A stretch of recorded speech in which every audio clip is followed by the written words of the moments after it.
them to see the ways your Spirit binds us together in mutual assistance. With confidence, we make our prayer through Jesus Christ our Lord. Amen.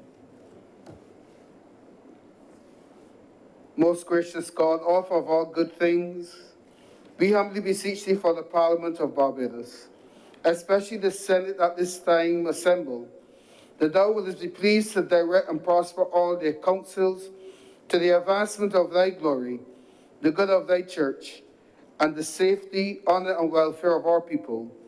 All this we ask in the name of Jesus Christ our Lord. Amen. The Lord's Prayer. Our Father, who art in heaven, hallowed be thy name. Thy kingdom come. Thy will be done on earth as it is in heaven.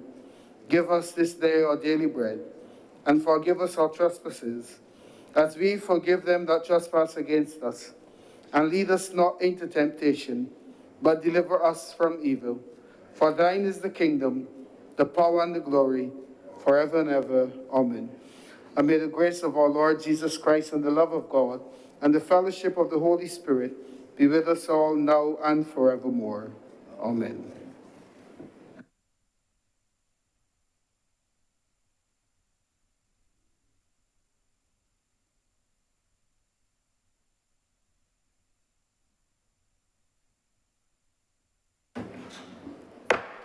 The Senate is in session.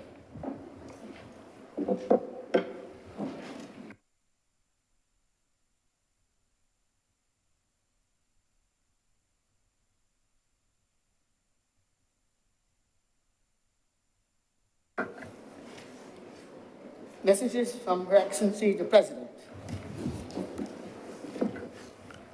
I have received from Her Excellency the President a message dated September 16th, and it reads as follows. Her Excellency the President to the Honorable the Senate. Her Excellency the President wishes to inform the Honorable the Senate that she will be absent from the country during the period 16th September to 23rd September 2022 on duty leave.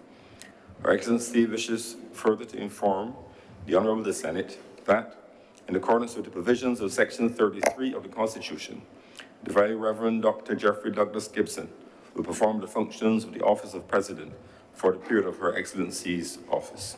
Signed by Her Excellency the President, 16 September 2022.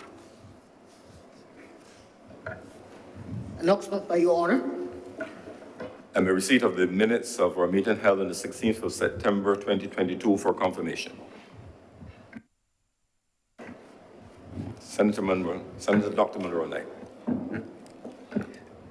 Mr. President, I do now move that the minutes Friday, September 16th be confirmed. The question is that the minutes omission be confirmed. Honorable senators in favor, please say aye. Those against, please say no. The things the ayes have it. The minutes are so confirmed. In relation to other announcements, excuses, have absence on duty leave overseas. Her Honor Senator Thompson, our Deputy President, Senator Lisa Cummins, Senator Dr. Chelston Brathwaite, Senator Lorenzo Harewood, and also absent Senator Shanika Roberts-Oden. And an indication, an excuse for being late, Senator Gregory Nichols, who is in the Court of Appeal at this time and will be here as soon. I almost said as soon as he's released, as soon as that matter is concluded. If I give the wrong connotation. Those are the announcements that I have at this time.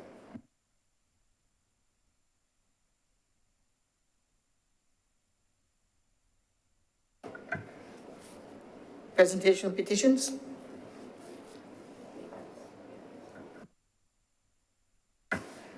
Presentation of papers. Senator Dr. Monroe-Knight.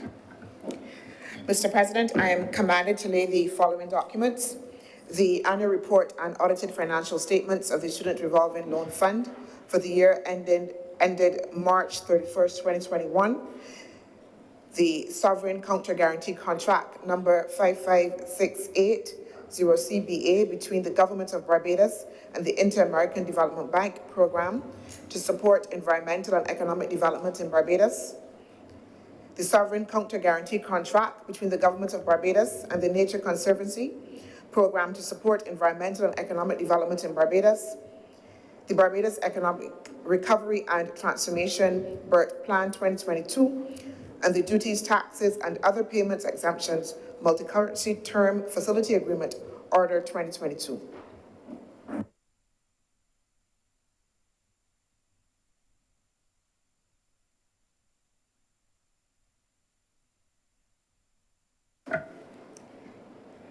Reports from select committees. Questions to ministers. Request for leave to move the adjournment of the Senate on matters of urgent public importance. Statements by ministers or parliamentary secretaries. Personal explanations.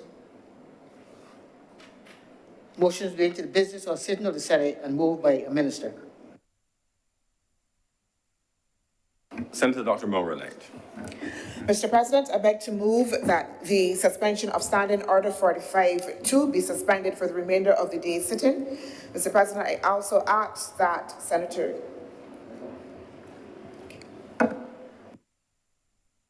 The question is that the standing order so mentioned be suspended for the remainder of today's sitting. Honorable senators in favor, please say aye. Aye. Those against, please say no. Meeting the ayes have it. Standing order is so suspended for the remainder of today's sitting.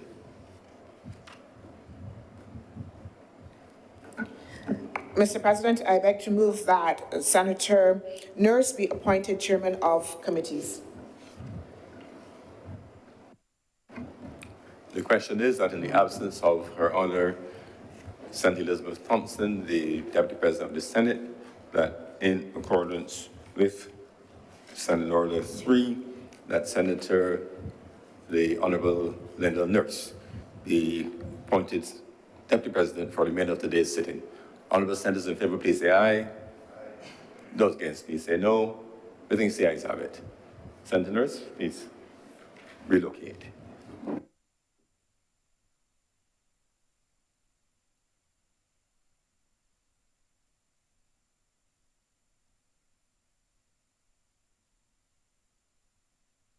And thank you for agreeing to serve. And colleagues, before we move into public business, please.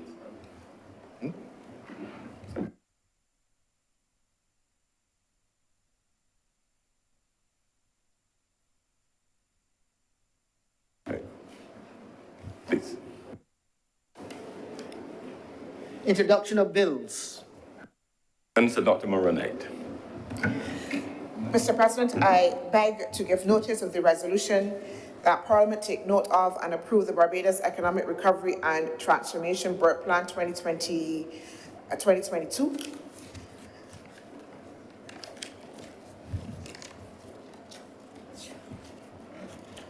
I beg to move the first reading of the Catastrophe Fund Amendment Bill 2022.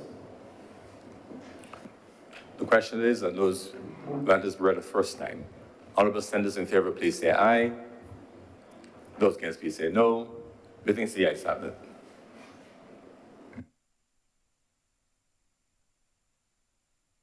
Colleagues, since we last met, we heard the sad news of the passing of the mother of our dear colleague, the acting Deputy President, Senator the Honorable Linda Nurse.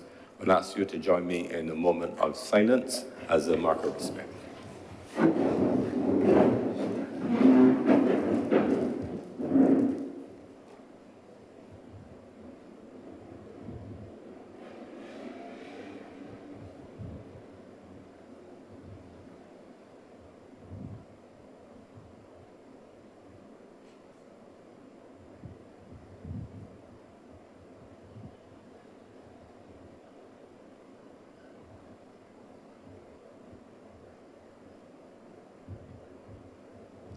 May she rest in peace and rise in glory. Thank you, colleagues.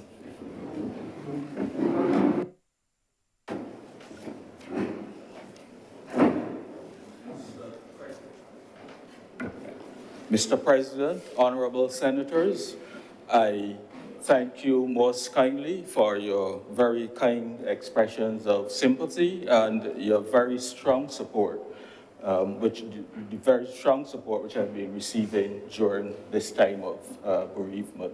Thank you very much.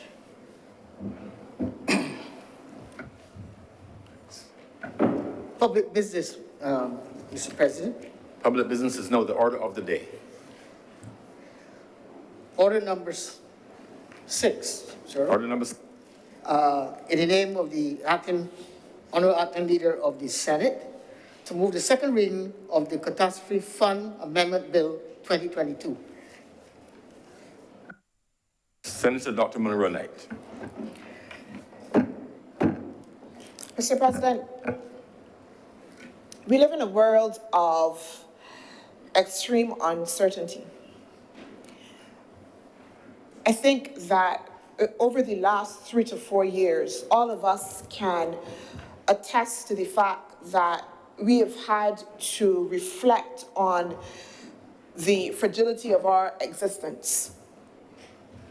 I think that the reality that we live in a world in which catastrophes, disasters can happen and happen more frequently and with a greater intensity has become very much a part of our lived reality. I think we can also reflect on the time when, for us in Barbados, catastrophes and disasters were something that happened few and far between. I remember, growing up and hearing stories of, things that happened in the past. And particularly when I look and talk about catastrophes, Hurricane Jeanette that happened in 1955 was something that was always used as a reference point.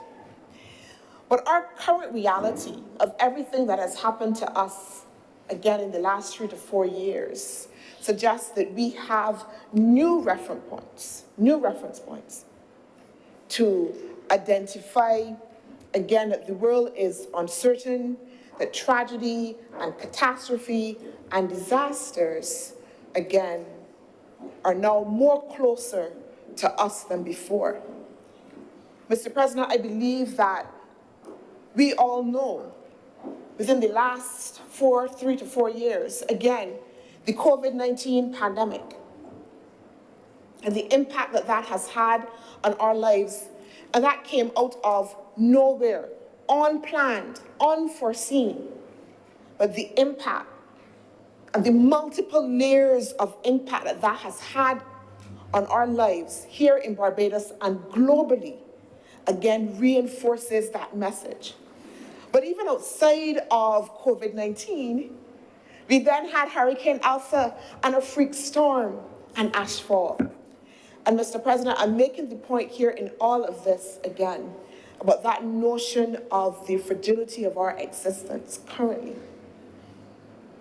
And the fact that when we're talking about catastrophes, where before it used to be something of, that we used to hear about something that happened in the past, we all know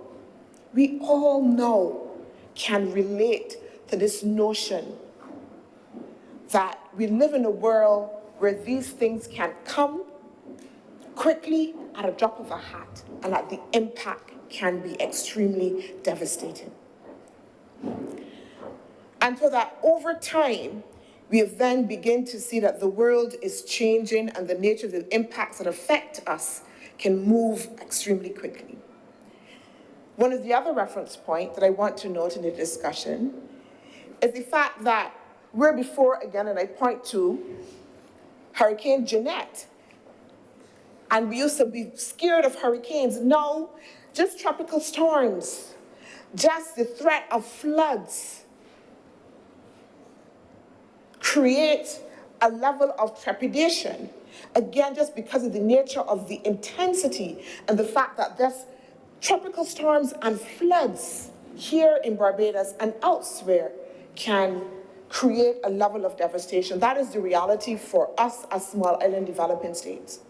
Mr. President, at this time, I want to stand in solidarity with Venezuela. We know that 2 days ago, Venezuela experienced severe flooding And we have, in fact, in Venezuela, 36 dead and 56 that remain missing in Venezuela. And that is just as I talk about the lives, but not going into the impact it has on the country in terms of economic recovery, the impact on housing stock. We all know, I believe, and have been following what has happened in Pakistan. I was following what was happening in Pakistan, and I came across a story, and the headline was, "There is no dry land left."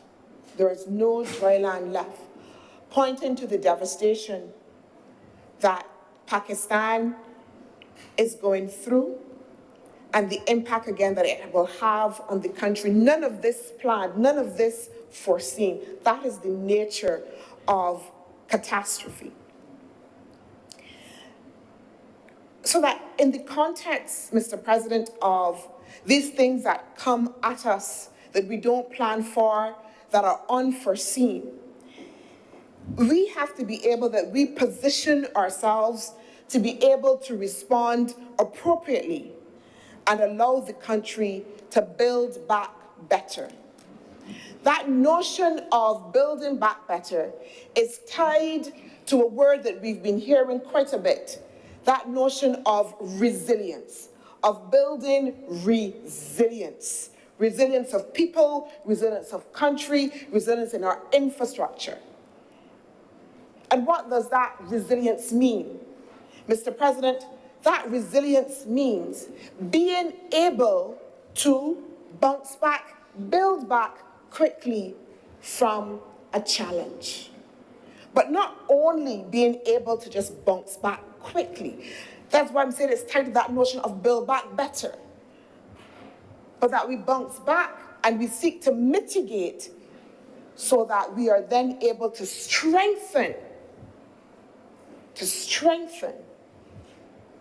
infrastructure, processes, etc., so that should the same circumstance happen again, we will not have the same level of impact. It is about building resilience. For small island developing states, however, building resilience is not an easy thing. Building resilience takes time, it takes resources, and very often, small economies do not have the level of capital to immediately adjust and build the level of resilience, so that it is a process that we must undertake in order to ensure that we build resilience throughout all of our systems, processes, and our infrastructure. So that when we talk about building resilience to catastrophe, and the notion of catastrophe as defined in the Catastrophe Fund Act 2020 as a significant event that has a major adverse impact on the economy, a significant event, so that we are facing a significant event, unplanned, unprecedented, and that we must now make adjustments, one, in terms of how we respond, not only immediately, but how we learn from that particular incident to ensure that then we are able to build resilience. But Mr. President, if I talk about the notion that small island developing states have a difficulty in terms of building resilience and responding to catastrophes, that may seem like we are talking about something that is esoteric. So let's come to the individual level. Let's come to the householder. Let's come to the Barbadian. Home ownership in Barbados is, I would call it, Mr. President, sacred. I grew up understanding that you were working towards not only owning a piece of the rock, but putting something on a piece of the rock. We see home ownership as a sign of progress, of a sign of achievement. It is one of those things that for us in the context of our colonial past says to the Barbadians that there is ownership. But as we say that, Mr. President, about how important that is to the Barbadian, imagine the Barbadian who invests in that dream, in that notion of home ownership, and then through an act of nature or other act or other catastrophe, all of that is wiped away. All of that is wiped away. That is what we're talking about, Mr. President, in the context of a catastrophe that happens and the impact that it has on the individual and the very personal level. But again, I go deeper and I go further because there are some of us as homeowners who have the ability to adjust, to bounce back because we can afford insurance, we can afford to build again immediately and we have those resources. But there's a large section of the population that will not have those resources, that cannot at a drop of a hat pull out X amount of money to do repairs and to be able to rebuild their homes and start again. And it is those persons, those businesses, that as a society and as a government, we are committed to ensuring that we protect in the context of this fund and in the context of, as a government, how we intend to do our social and economic policy. And so that when we look at the catastrophe fund and those that are eligible, we see that it is pitched to particularly homeowners that are earning less than $25,000 annually, and for dwellings up to a value of $150,000. And also as well, seeking to provide in security for businesses with an annual turnover not exceeding $500,000. So that again, we're talking, Mr. President, about ensuring that in the context of a catastrophe, that we are able to protect those that are most vulnerable in this society. That we are able to ensure that businesses, small businesses, we often talk a lot about entrepreneurship and how we will foster and protect entrepreneurship. But it's not only about creating the enabling environment for entrepreneurs, but also protecting them against circumstances that will come up their way that are unplanned. So think about the investment that small entrepreneurs make. Think about the COVID-19 pandemic and how many businesses had to close after they had put that investment in. And then we understand the importance of the fund, but also as well some of the specific amendments that we are making, Mr. President, today to ensure that we can have a fund that is fit for purpose, to deal with the circumstances that we are facing currently. Mr. President, my first experience with a catastrophe, with the impact of a hurricane and how it devastates lives, was not in Barbados, but actually it was in Grenada, Hurricane Ivan. My mother was in Grenada. She's a Grenadian. She'd had a stroke, in fact, and therefore in the context of Hurricane Ivan and the situation of my mom, I tried very, very quickly after the hurricane, 2 days after, had to be God, that I was able to get a flight into Grenada to go down. And I remember at the airport, there wasn't any transport. So I actually walked from the airport in St. George's to Bolio. And if you're Grenadian or you know anything about Grenada, you understand what that walk was like. And so walking that breath and seeing for myself the reality of the devastation, the houses that were flattened, the hospital, the desperation on people's faces as they sat on sidewalks. And we are normally a very sociable people, but the shock as well for persons, and my mom as well, her house was completely destroyed. And she'd been taken in by neighbors who themselves, were living in a crowded space, 2 or 3 families together with the only remaining structure that was standing. So that when we talk about these issues and the impact and the need for us to be able to offer protection, it is very personal. It is about the individual and how we address their immediate concerns in the context of devastation. Mr. President, I mentioned before in passing Tropical Storm Tomas previously as one of the reference points as well, in the context of before we were, with hurricanes, etc. But now even tropical storms and flooding, etc., can cause us some trepidation. And I want to read, Mr. President, from a news report on the 15th of November 2020. It was a press conference with the then Prime Minister, Frondell Stewart, who was talking about the devastation of Tropical Storm Tomas to the housing stock specifically.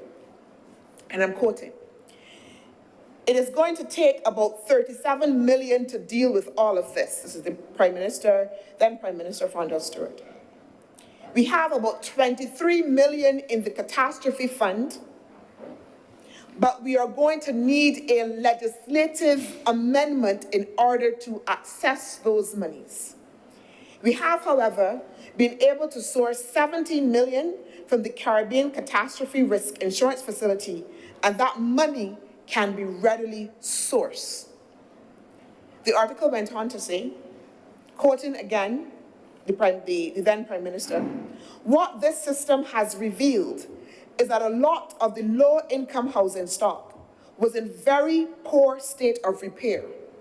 So where chattels have lost roofs, for example, it is not going to be a simple fact of replacing a roof because the remaining structure in some cases is so poor that after assessment, it can be easily discovered that you need to put a new structure in place because the old structure cannot sustain a new roof."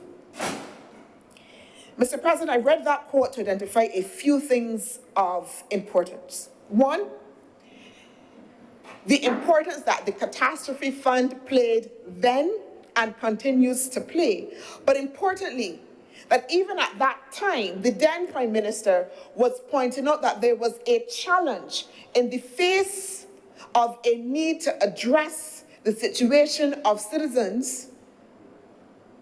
Up to $37 million in damage to housing stock, that although that there was a catastrophe fund, that it was difficult to access it, and the government would have needed a legislative amendment in order to be able to do so, in order to be able to adequately respond at that time to that particular circumstance. But secondly, it also points to the fact that we need still to continue to build resilience in our housing stock. What the then Prime Minister was saying to us is, listen, we can try to repair, but when we go to repair, very often we have to rebuild because the structure is so poor. The structures are so poor. So you can start out with one plan and one budget, one way to approach the issue. But then when you actually go to deliver on the ground to people, you find that you are then faced with a situation that is more complex, Mr. President, than you had anticipated. So the amendments, Mr. President, before us in the Catastrophe Fund Bill 2020 is about ensuring that we can have legislation that is nimble, that is flexible, that is responsive, and importantly, as I indicated before, fit for purpose in the context of the situations that we are facing. Importantly, Mr. President, one of the key aspects in the amendment of this bill is that government is seeking to move away from our traditional reactive approach to policy by ensuring that we are more proactive.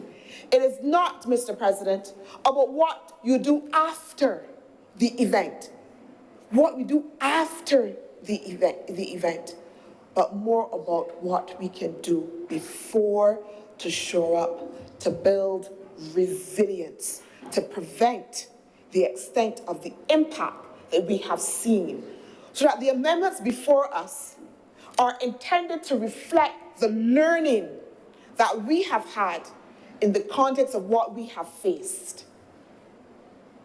We could very well rest on our laurels, Mr. President. We could very well be comforted by the existing legislation. It establishes a fund. It provides that people can be able to access it. But it would be irresponsible of us, particularly in this context, particularly when we are faced with the reality of climate change, particularly in the context of a government that has signaled commitment to the Sustainable Development Goals, not to, in every way that we can, ensure that we build resilience into our policies and into the way that we are intended to do business. Mr. President, the amendment to Section 4 of the Principal Act introduces the fact that government, as indicated before, is oftentimes the major actor that is called upon to mobilize resources and act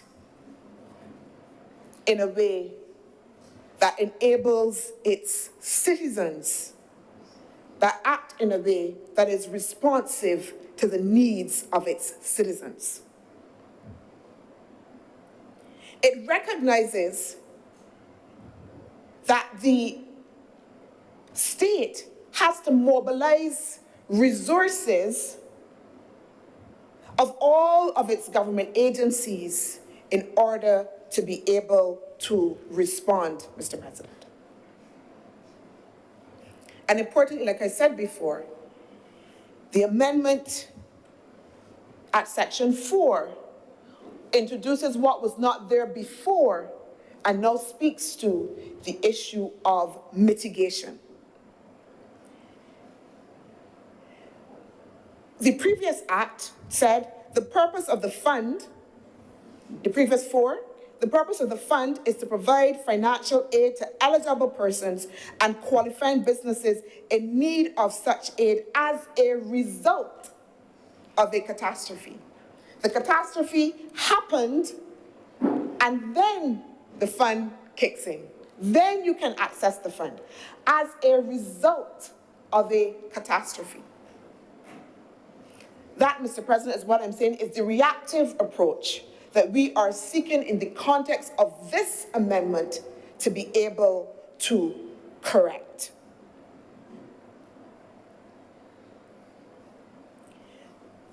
The policy of the government in building resilience for our housing stock and generally to shore up the vulnerability of the island is embedded in how we do business. We're not approaching this in a piecemeal way. Very recently, Mr. President, the Ministry of Housing, Lands and Maintenance would have undertaken Operation Seek and Secure, which involved an audit of the housing stock, and particularly looking at wooden structures and one-story dwellings in order to assess the extent to which they may be vulnerable, so that we are having a comprehensive approach to this notion of building resilience. So the inputs from that audit will then help us going forward to address as much as we can, as much as the physical space allows, to be able to build some resilience in the housing stock. Additionally, Mr. President, the government has been building out its Roof to Reach project, which is a multi-sectorial, interministerial framework intended to address the key areas of vulnerability across a variety of sectors and also build up projects and programs to begin to systematically address these. Again, we're not approaching this issue in a piecemeal way, but we are building out a systematic program. What the Roof to Reach does for us is that it asks, what are the pieces of legislation, of policies, what are the specific projects that are needed in water, in housing, in areas on the coast to shore up coastal zone management. So it looks multi-sectorally and says, these are the areas of vulnerability and what it is that we need to do in order to rebuild resilience. But we go further than that, Mr. President. The government is working under a World Bank program to build up what we are calling a resilience map. And what that resilience map is intended to do is to be able for us to look and see the key areas of resilience across the island, match those where we have projects and programs and initiatives or lack thereof, to ensure that the government can then have a long-term view to see where it needs to improve in the context of resilience across this island. So we are approaching this notion of building resilience in all areas, across all sectors, Mr. President. I also want to point to the education program for householders to invest in things like hurricane straps, improvements in the building codes, updating of our physical development plan. All of these things, Mr. President, are important in the context of ensuring that as a country and that our citizens can move along the road in order to be comforted in the context of a catastrophe. So that when we talk about mitigating, Mr. President, it is those initiatives that we are talking about to allow individuals and businesses to engage in activities before an event, to help them offset some of the terrible consequences. At previous subparagraph 5 of the first schedule, and I'm reading in part, Mr. President, it states that the committee shall, instead of paying the grant to the person entitled, pay the amount of the grant to the agency if the work was carried out to the satisfaction of the committee. Mr. President, what that essentially meant was that, again, the catastrophe had to happen, the repairs had to happen, the rebuilding had to happen, and then, so that homeowners and businesses would have then been required to have all of their receipts, have the money up front, have the wherewithal up front, in order then to be able to access the facility of the catastrophe fund. The committee had to be satisfied that it was done. So if they had to be satisfied, it means it would have had to happen before. And Mr. President, if we look at the reality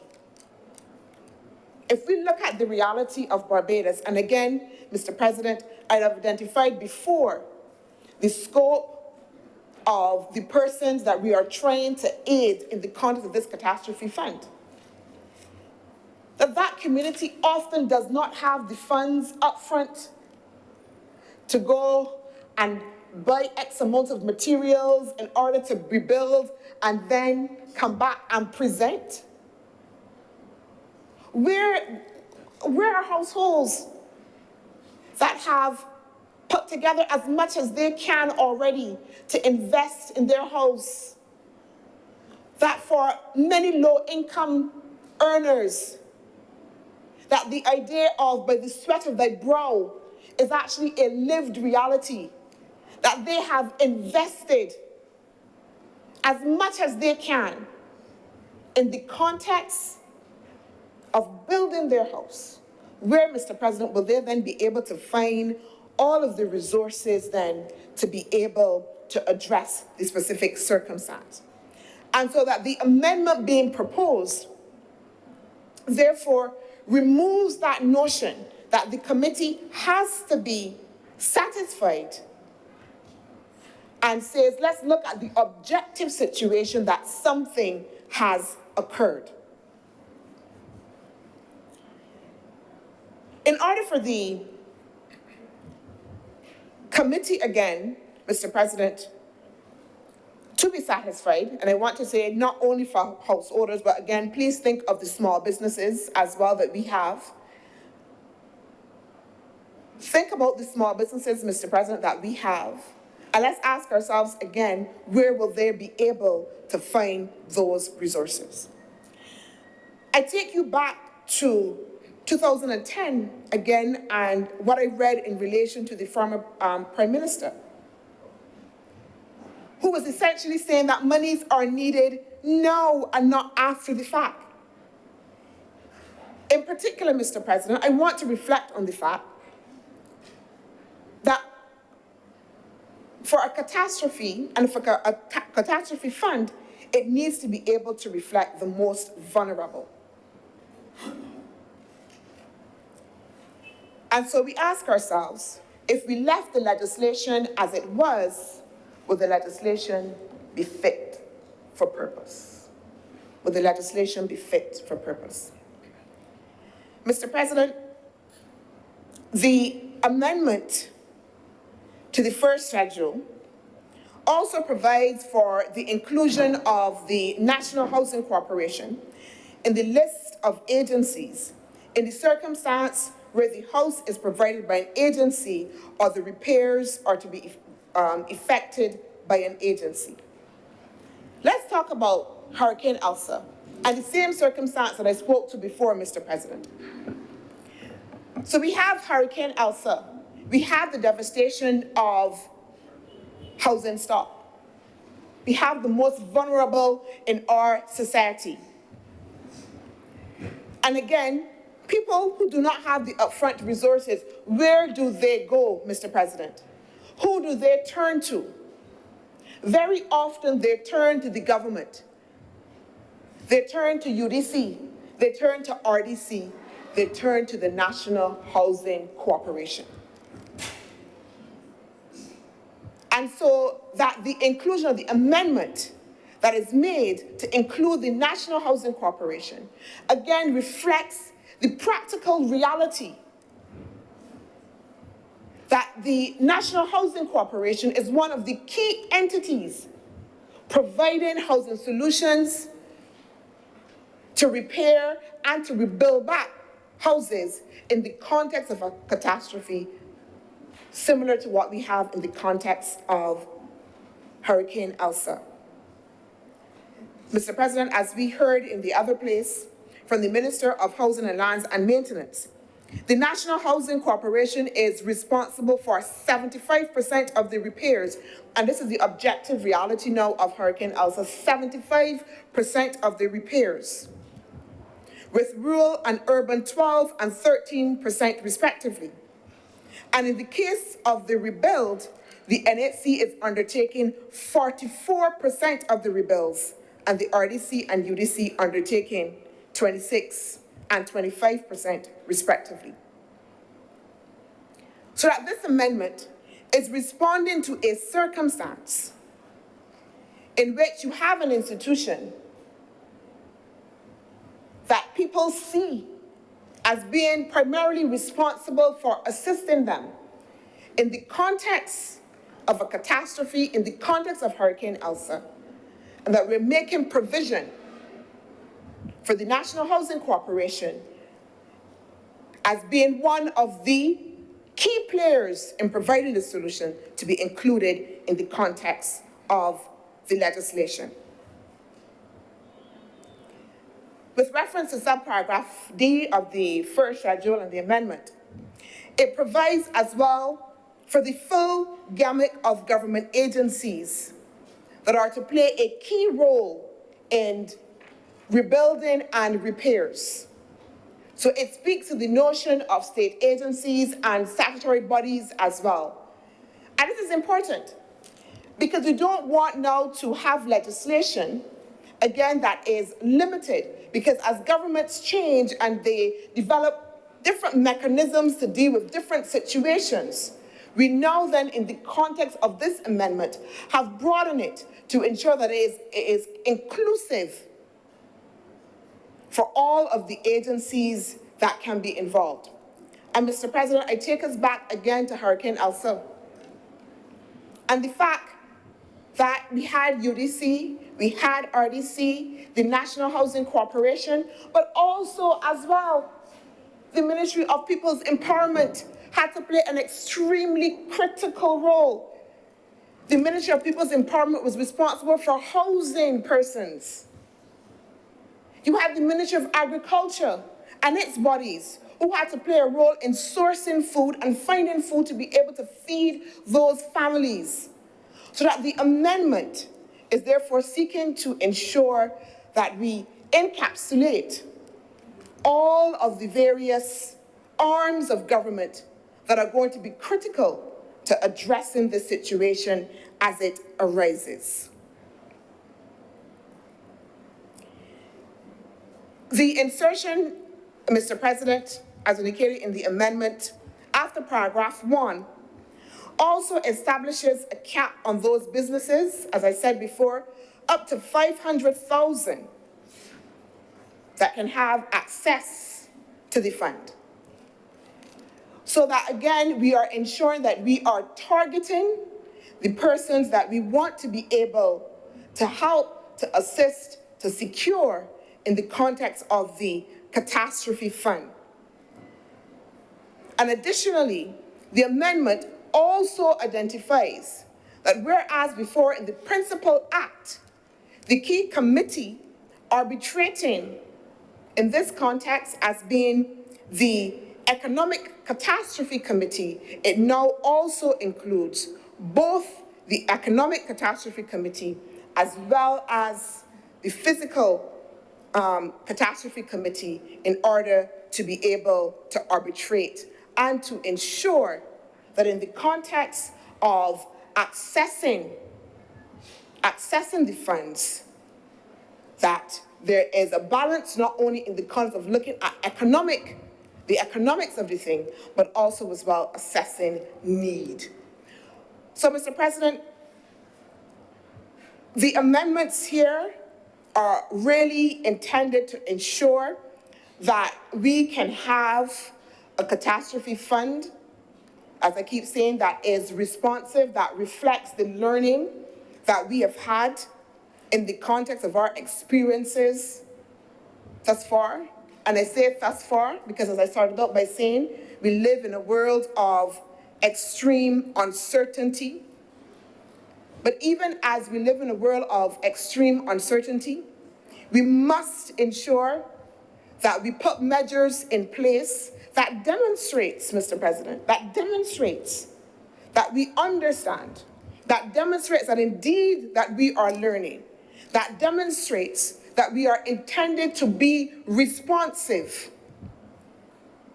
And I know, Mr. President, that there is always suspicion and angst as we seek to amend legislation. But again, I think in the circumstance of our current reality, we have to ask ourselves, will we be doing a justice to our citizens? If we see this problem, if we see this issue, if we see this deficiency, and do not seek to ensure that we can correct it by the introduction of key measures that will have a significant impact, Mr. President, on how people and their livelihoods can be secured in the context of a catastrophe. Mr. President, as I close, I again want to reiterate that, when we speak to these amendments, when we speak to these issues, that we oftentimes have to remember the faces behind them, that we have to remember the people, the businesses behind them, that we have to remember the circumstances that impact the real people and their real lives. That we have to remember that, again, when we're talking about a catastrophe, we're talking about something that is significant and has a major impact. And therefore, Mr. President, our intention, again, is to ensure that we have a legislation that is responsive and fit for purpose. Mr. President, I beg to move that the Catastrophe bill be read a second time. Thank you very much, Senator Dr. Mulroney. Senator Boyce. Thank you, Mr. President. I rise, sir, to offer my small contribution today, sir, and in the context of, I think, the leader of government business should have also mentioned that this legislation first came out in 2020, which speaks to the proactiveness of the nature which was just being debated. And in so saying and recognizing the need to augment and improve or what was not done or what ought to be done, I think, as usual, I will take a somewhat philosophical approach in terms of the discourse, while offering my support, of course, to any form of legislation which tries as much as is humanly possible to prepare for the unexpected, or as what we have seen now, it is now the expected. Sir, we all know the quote, it was the best of times, it was the worst of times. Modern data scientists would say that there are three premises we can adopt. The world is awful, that's one. The world is much better, that is two. Or the world can be much better, that is three. But the paradox is that all three of those statements are true at the same time. And what we realize in the times that we are existing now is that what was once abnormal or what was once unique in 2022 seems to be just another day, sir. Seems to be just another day. So while we contemplate this as a catastrophe, physical catastrophe, economic catastrophe, perhaps it's just a way of the government being prepared for what may, or probability would say, what is to come. For my part, sir, I think that it makes sound sense with regard to having the ability to access funds in the short term. Now, there may be concerns with regard to such access and how it is subsequently monitored. There may be some concerns with such access and how you ensure the independence of distribution. There may be some concerns with such access and checks and balances. But what we realize, sir, that in emergencies, when it's time to get literal boots on the ground and rapid response, the need to resolve the issue takes priority to best practices. So it really is a question of balancing. But in my mind, sir, I would push, we get to speak from this side, sir, with that level of independence and objectivity without having to toe any particular line. And of course, without having the responsibility of having to balance the books, sir. But from my mind, sir, it would also make some sense to see how much of this opportunity in terms of rapid response can be considered from a regional level. Because heaven forbid disaster does strike, the resources that you are utilizing on island may also be impacted. So then who will guard the guards in essence in providing that support? So we have the RSS, we have the mechanisms which deal with certain emergencies, and maybe this is an opportunity for this type of legislation to go regional and utilize the synergies so that we have Caribbean companies who are identified to come to each other's aid in the time of crises. Because if everyone in Barbados is impacted, we certainly cannot help each other. But I think that this provides the framework for such a future step. And of course, when you're dealing with regional policies, regional politics, dare I say regional egos, it sometimes takes a lot of maneuvering to allow such activities to become reality. But again, this legislation serves its purpose and it lays the foundation. I think it is also important to recognize that as the leader of government business has indicated, you need to do this before disaster strikes. Because when the disaster comes, you're literally on the ground scrambling. So then is not the time to get persons to help out. We saw the images in relation to Florida, where because of the resources they had fleets of trucks ready to respond after. Because of our size, if there is a hit on our island, no one will come to our aid for a certain period. So we need to ensure that we have mechanism which facilitates regional support outside of that which exists, and this will be a good framework to encourage such a process. Now, ideally, perhaps what we could look at is a register which expands on the current list as set out in the legislation, which of course provides for the NHC and the different state-owned enterprises to assist in the process. And maybe there is an economic opportunity there, whereby certain businesses who are proactive enough or who have done their part with regard to paying the various, as is set out in the legislation, income tax, VAT, registration, and all that good ideal stuff, are therefore pre-selected to provide this response. And then maybe, again, wishes being horses, we then encourage a form of entrepreneurship where we expand the range of persons who are able to come to the aid. The question is, can this be taken regionally in the event of an emergency? Sir,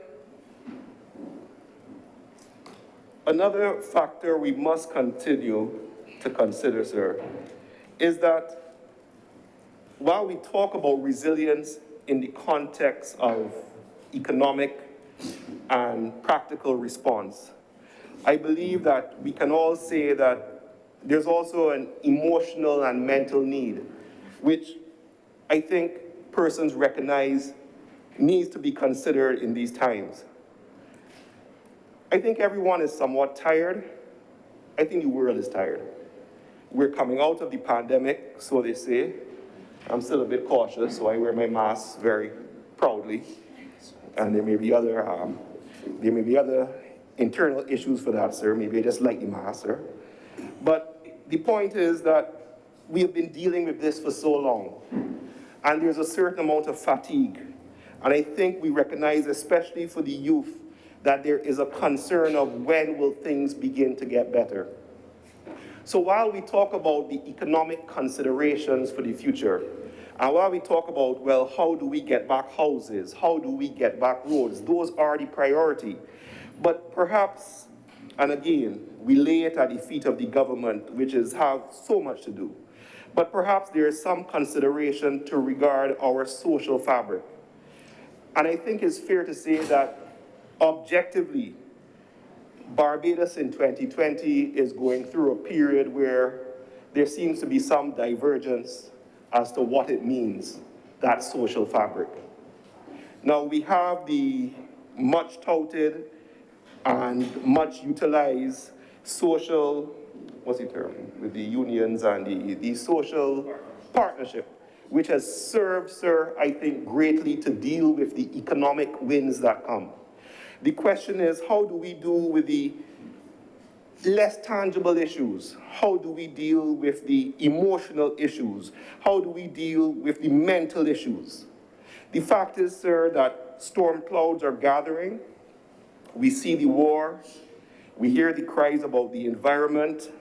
The government has certainly championed the cause of utilizing the borrowing mechanisms to consider those issues. We have the fears about the economy, and we have what persons seem to believe as questions with regard to the Barbadian culture through this all. And I think what is necessary to reinforce is while we deal with the economic issues, and while we deal with the physical, and while we deal with very important access to roads and roofings, because all these things are secondary, but you need to have the hierarchical needs, sir. You need to meet your need for shelter, and you need to meet your need for food. But after we say all that, I think it's important that we don't forget that we take care of each other emotionally, mentally, and because it's Barbados, even though it's not popular now, sir, maybe even spiritually. And our fabric as a society needs to be considered, yes, economically, but also with retaining that essence of how we do things in this country and how we should continue to maintain. Because simply put, I think this point has been made by the Prime Minister, is that we have to be our brother's keeper. And when the time comes, which probability says will be sooner rather than later, we will pay a harsh price if we do not put mechanisms in place to take care of each other. So I fully support this legislation. I think it builds on the initiative which the government started in 2020, but as always, we continue to say, let's see how much further we can do and how much more we can do for the people of Barbados. I thank you, Mr. President. Thank you very much, Senator Kevin Boyce. Before I recognize Senator Malado, I just want to recognize in our limited gallery, our former Deputy President, Senator Rudolph Greenwich, who is visiting us. And he is accompanying one of our officers from our embassy in China, is Felicia Innes. Welcome. Senator Malado. Mr. President, thank you for recognizing me, dear colleagues. I think what I'm about to say might surprise you. This amendment that we're looking at today, which has been so well articulated by the Leader of Government Business, seeks to broaden the scope and to help more people and to use a few of the words that my honourable senator colleague used, to build resilience. It would be irresponsible not to do it. Things that should be done before an event and doing justice before areas I would pick that you mentioned. But the challenge I have with this amendment is not to do with any of those things. It's not to do with trying to look after more people in the case of a catastrophe. It's not to do with trying to do more to avoid what might come of a catastrophe, Mr. President.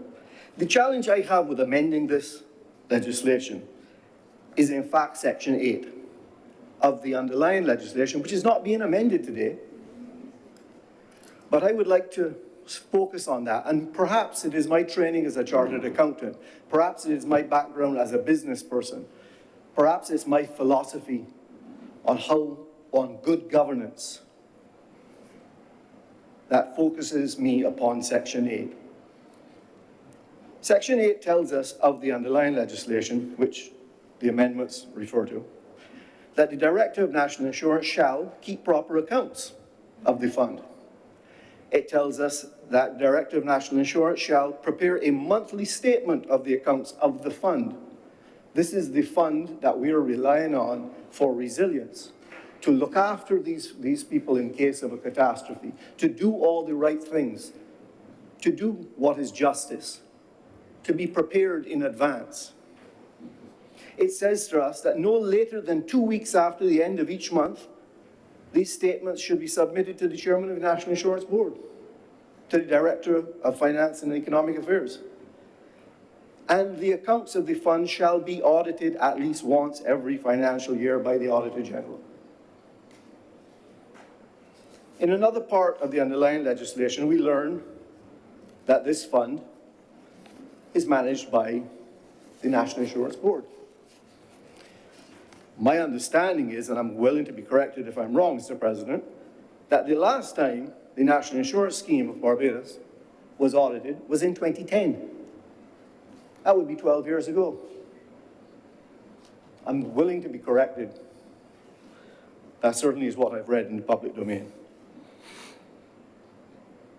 So, my concern about these amendments is not that we are seeking to do more for those who are most vulnerable. Of course, we all will agree that that's the right thing to do. Of course, we will agree that we need to build resilience in and plan for these catastrophes that may happen more and more often. We will all agree to those things. And as my learned senator on this side spoke about, we will all agree that there needs to be transparency and there should be reporting on it and there should be no favoritism, and in a catastrophe we should all pull together. We will all agree on those things. But I ask you to please consider, I ask all my colleagues to please consider here today, what would happen if when you go looking for this fund, it does not exist? Do we not have an equal responsibility to carry out all parts of the legislation? Why do we focus just on one part? How is it responsible of me today to ignore the law that is not being amended? How is it responsible of any of us to do this? Where are the audited statements of the National Insurance Board, National Insurance Scheme? Where are these reports that were supposed to be filed no later than 2 weeks after the end of each month? Do they exist? Can we see them? Where is the report on the investment portfolio and other economic activity of the fund?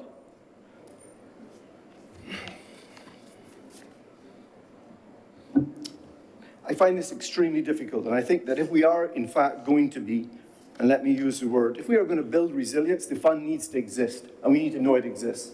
And the money that we put in there needs to be well managed, and it needs to be reported back to the people. It's the people's money. It would be irresponsible of us to simply expand the mandate of this fund without actually operating it in the way in which it was designed to begin with.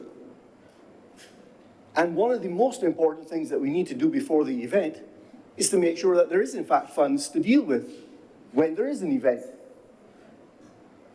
So finally, I would say, if we are going to actually do justice, we really need to not only amend this legislation to broaden its scope and all the things that we're talking about, but Mr. President, we also need to do all the things that are already in the legislation. And before we go running to amend it and broaden the scope, let's see a report. Let's see how it has been operated. So I'd say to you today that unfortunately, I will not be in favor of amending the legislation. I am not. I am in favor of the amendments. They are the right thing to do, but they need to be done having seen the report of the fund and having seen it operated. We must do all that's already in the legislation before we go amending it to do something more. So with those few words, sir, I'm obliged to you. Thank you very much, Senator Malado. And the speakers, Senator Crystal Haynes. Please, you ready? I'm getting my crystals missing. Crystal drinks. Senator Crystal Haynes is giving it to you. Thank you, Mr. President. I will be brief in my remarks this afternoon. Mr. President, we came to the Chamber in 2020 to repeal the Catastrophe Fund Act, and we made a series of amendments that broadened the scope of the Catastrophe Fund. as was rightly done. What I want to talk about this morning is something a bit more specific in terms of policy, and the acting leader of government business spoke to the policy briefly, but I believe that a bit more attention needs to be placed because policy, management, and then implementation are all tied together. Mr. President, we are talking about catastrophes and how we deal with loss and damage of natural disasters. And the government has a roofs to reefs program that is also tied to the physical development plan that Barbados has. What I find a bit concerning, Mr. President, that to date, there's no official public document of that overarching policy. I will repeat that. To date, to my knowledge, based on scanning the internet and also asking persons within public office, that there's no official public document as it relates to this overarching roofs to reefs program. And Mr. President, it is concerning because it is supposed to be the hallmark of Barbados's climate resilient economy.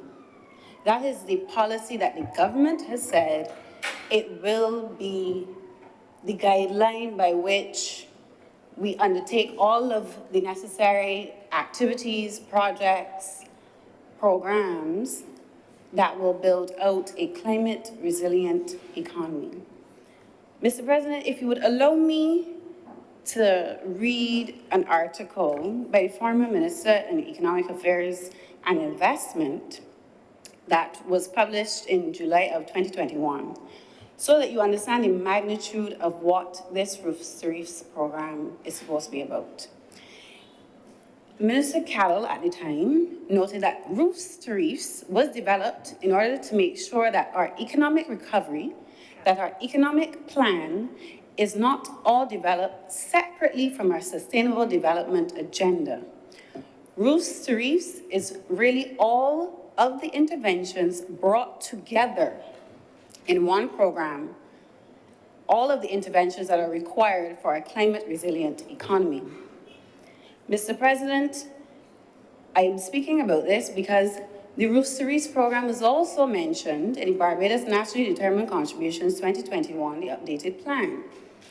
It does give a small paragraph about what is intended for the policy, but again, given the nature or what is supposed to be the nature of this overarching policy, I find the information still insufficient. Mr. President, allow me to read this section from the Barbados Nationally Determined Contribution 2021. The Roofs to Reefs program operationalizes the physical development plan that I spoke about earlier and provides the vehicle through which public investment will be directed. The Roofs to Reefs can improve the standard of living and quality of life of most vulnerable segments of the population of Barbados by improving social well-being in individuals and communities and significantly reducing the damage to property, loss of life, and the costs incurred after a severe weather event. R2R, as it's called, will result in a more resilient housing stock through roof fortification and retrofitting aimed to withstand up to a Category 4 hurricane. If, Mr. President, the Roofs to Reefs program or policy is supposed to be an overarching framework, how is it that we do not have a public document for inspection for this policy? I find it deeply concerning, Mr. President, that to date, that document is still outstanding. It's being referenced internationally, regionally, and nationally. But to date, as far as I am aware, and that is, as I said, scanning the internet, researching on the internet, and also asking persons who work within the government, there is no document that outlines what this framework is really intended to do. And that, Mr. President, is concerning to me because the acting leader of government business rightly just said that we just recently had an audit of the housing stock. How is that fitting into the Roofs to Reefs program? By what strategies are these things being implemented? Who are the ones responsible to be implementing the outcomes and the targets that are associated with the Roofs to Reefs program? Is there an integrated approach, Mr. President? And again, Mr. President, Roofs to Reefs is being mentioned on page 44, section 93 of the BERT Plan 2020 that was sent to us only last night. 2022. My apologies. So if there's no official guiding document, how then, Mr. President, is this being managed unless I am not understanding that it is a policy framework for the government and it is something else, and it is something that we're saying, but it is not being formulated officially, so be it. But given the way that it has been ventilated in the public domain, there should be some document guiding this policy. I will ignore the asides, Mr. President. Sir, I also bring this up because there's also another issue related to this program. As broad as the scope is, as wide as it is, there's only one person right now, I believe, and I stand corrected, that is coordinating the Roof Series program. You cannot have an overarching policy and there's one single individual carrying the weight of such a policy. It is unfair. And that leads me to management. As I said earlier, policy, management, implementation. If you do not have a guiding document, if you have one individual carrying the weight of this policy and integrating it into all other public sector agencies, how then is it being implemented? How is it being tracked? What resources are being given to the program? So I would like a bit of clarification here on exactly how this policy is being implemented, managed, and where's the guiding document? Because we can say a lot of things, but if we're serious about outcomes and impact, then it is only right that we have the right documentation that is guiding us. It is inappropriate for us to be saying that we have this policy, and when I go on a website called climatelaws.org. One second, Mr. President. Let me see if I can find it for you.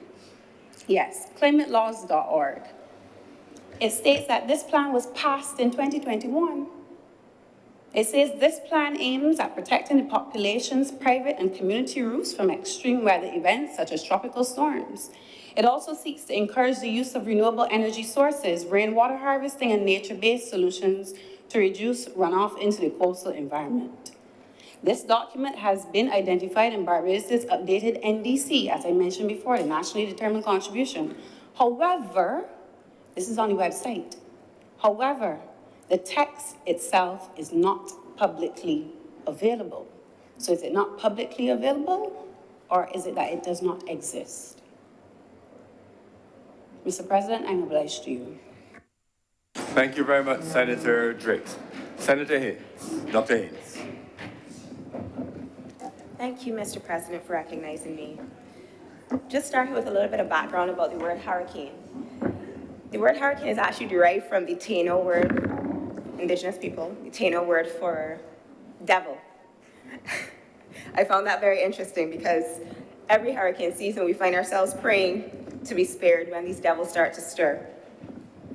I'm hoping that today we will see safe passage of these amendments so that we could be better prepared in the event of the worst.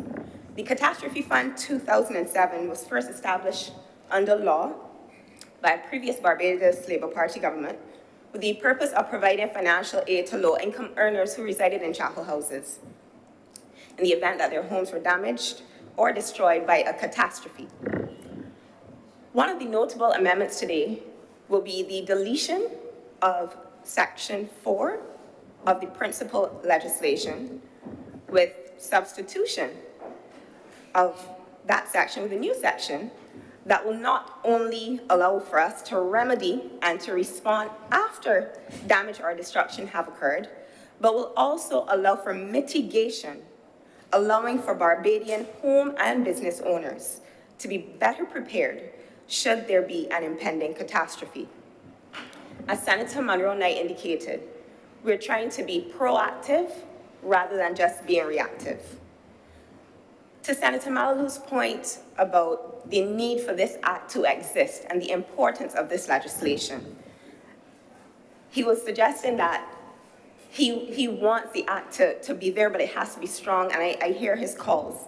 But the only time that the existence of the Catastrophe Fund legislation was ever under threat was in 2016, when the former Minister of Finance threatened, and this is publicly known, you can see it in Nation News, in The Advocate, threatened to repeal the Catastrophe Fund Act.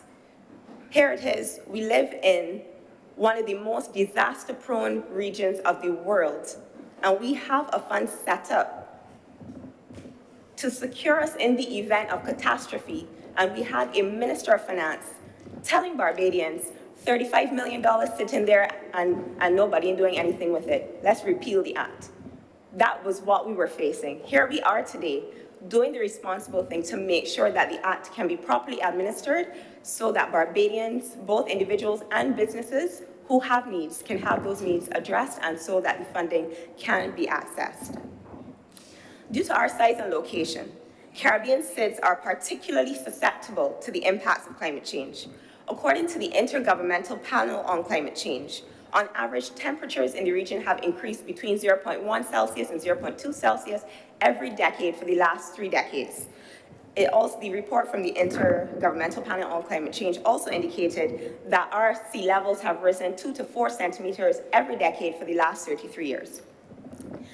The IMF is reporting that even though the Caribbean is vulnerable, just like all other small island states, it says that natural disasters occur more frequently and cost more in the Caribbean than in any other region of the world. Specifically, the IMF is saying disaster damage as a ratio of GDP was 4.5 times greater for small states than for large states, but 6 times greater for Caribbean states in particular. So that's just an overview of the level of risk that we face, the threat to not just human lives, but to our infrastructure and to our economies. In our lifetimes, we've all experienced impacts of other natural phenomena. Earth tremors, I remember 2007, leaving the QEH after a post-call day, and the car starts to shake as I pull up in front of St. Michael's School. Everybody stopped moving. People got out of their cars and ran. It was complete chaos, but thank God that is not something that we've experienced very often in these parts. We've all lived through the volcanic ashfall last year, but hurricanes by far are the most hazardous natural phenomenon that we experience in the Atlantic Basin. And the Atlantic Basin encompasses the Atlantic Ocean, the Caribbean Sea, and the Gulf of Mexico. On average, the Atlantic Basin sees about 14 named storms with 7 hurricanes and 3 major hurricanes between Cat 3 and Cat 5 every year. And the threat of the hurricanes comes from in a number of ways. You have the threat of the pounding winds, the torrential rains, and storm surges. Wind destruction, you can get wind destruction directly causing damage to agricultural crops, blowing down poles, and that kind of thing. So it has a possible effect on, as we would have seen back when Hurricane Maria, I believe it was, that impacted Dominica and wiped out 253% of their GDP just in a few hours because they're agricultural, they have a primarily agricultural economy, and their entire banana crop was lost due to the effect of the winds. But even more damaging, it said, is that when an object becomes airborne, whether it's a light pole, whether it's roof tiles, whether it's a vehicle, Anybody who did a little bit of physics in secondary school would remember that force is a factor of mass and velocity. So you combine the wind speed with the weight of that object, you can do a lot more damage when something becomes airborne. So that's one of the ways in which we tend to get damage from hurricanes. But there's also impact related to rainfall as well. When the ground becomes overly saturated, there's a threat of landslides and land slippage. But something that we've been seeing more worryingly is actually the impact of storm surges. And what actually blew my mind was that Hurricane Dorian impacted the Bahamas in 2019 with maximum sustained winds of 185 miles per hour, if you can even imagine that. And the most devastation wasn't caused by the wind force. It was caused by the storm surge that accompanied that.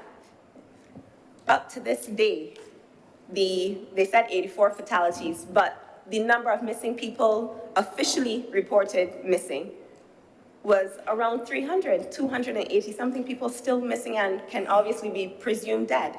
So hurricanes are not something to be taken lightly. And it reinforces the importance of why we're here today, because as we always say, an ounce of prevention is better than a pound of cure. Caribbean economies are projected to lose up to $10.5 billion annually from the impacts of climate change by 2025. That is in just over 2 years from now. The UNDP reports that yearly losses from storm damage in the region averages 17% of GDP. We know that during COVID, we had an impact on our GDP. It was basically having a COVID every time a hurricane hits. And we know that COVID had our economy reeling. So this is something that we definitely have to take seriously, and I'm glad that we're taking steps to mitigate against the impact of catastrophes, and with this primary focus of my speech on hurricanes. In the Barbadian context, Senator Chantal Monroe-Knight would have made reference to Hurricane Janet, which struck in September 1955. That hurricane had sustained winds of between 110 and 120 miles per hour, and 38 Barbadians lost their lives. Janet ultimately went on to become the first storm to claim 1,000 lives, and also became the first hurricane to have its name retired because it was so absolutely devastating. We fast forward to Hurricane Elsa now, because it took us 65 years before we were impacted directly by another hurricane. Elsa impacted Barbados with maximum sustained winds of 74 miles per hour. And although we did not lose a single human life, I want you guys to listen to the impact. The Minister of Housing in the other place indicated that 1,796 homes were either severely damaged or destroyed by the impact of the hurricane. He also was able to give a bit of a progress report on how the Ministry of Housing is doing in terms of these repairs. And he said that roughly 71% of the homes are either fully completed or in the process or under progress in terms of the rebuild and the repairs being done. Roughly 280 homeowners were able to just get building materials and were willing to do the work that they need to do themselves to do their home repairs. But overall, this cost the government $109 million. So as much as a hurricane impacts the island, we might say for 3 to 6 hours maximum as it slowly circulates and passes over the island, the impact is continually felt as we try to respond because it causes a cascade of other effects in terms of displacement, damage to infrastructure, and so on. So I wanted to move on to our efforts to build out our mitigation and our prevention plan.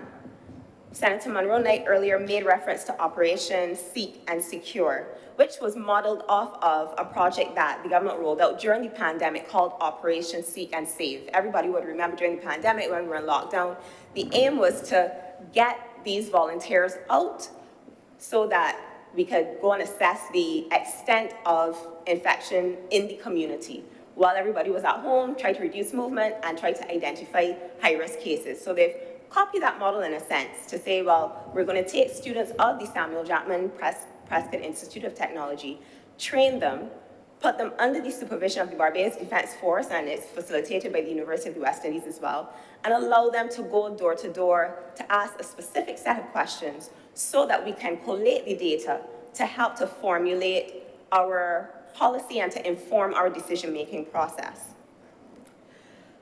This is hopefully going to allow us to, I heard the Minister of Housing as well in the other place, make reference to an intended hurricane strap program. He said that they want to disperse about 10,000 roof straps so that it would help to secure the roof of wooden and chattel homes so that they will not be lost in the event of a calamity. What I'm most impressed with, however, and I had a chat with my former colleague, former Senator Adams, who would have been in the chamber during the last session of Parliament, because he actually is involved with the Hope Inc. project. And I know we've heard about the Hope Inc. houses a lot in terms of the fact that they're all going to have these solar panels, the photovoltaic panels on the rooftops and stuff. But he actually explained in a little more detail how they are building these homes to be hurricane resilient. So ultimately, the aim is to build about 10,000 homes. The homes are going to be accessible by various categories of income earners, whether you earn under $2,000 a month, under $5,000 a month, or Hope Premium, which will be targeting higher income earners. But all of these homes are being built with hurricane resilience in mind as well. He explained that they had a team of structural engineers overlook the design plans to even ensure that the angle at which roofing is placed is done in such a way to minimize lift.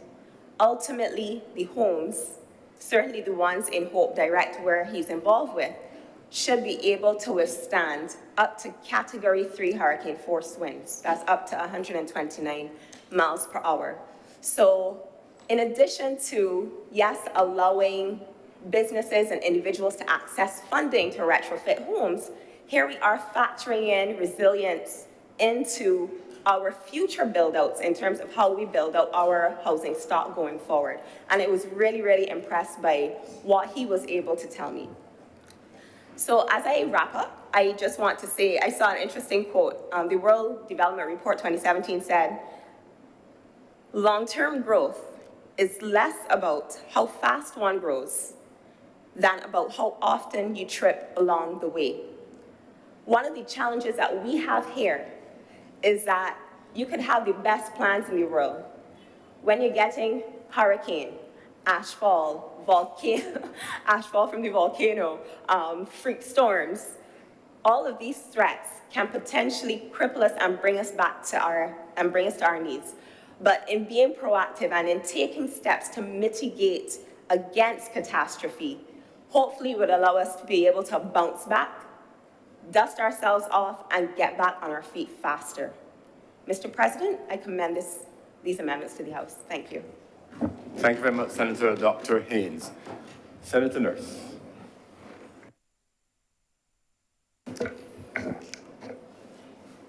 Thank you, Mr. President.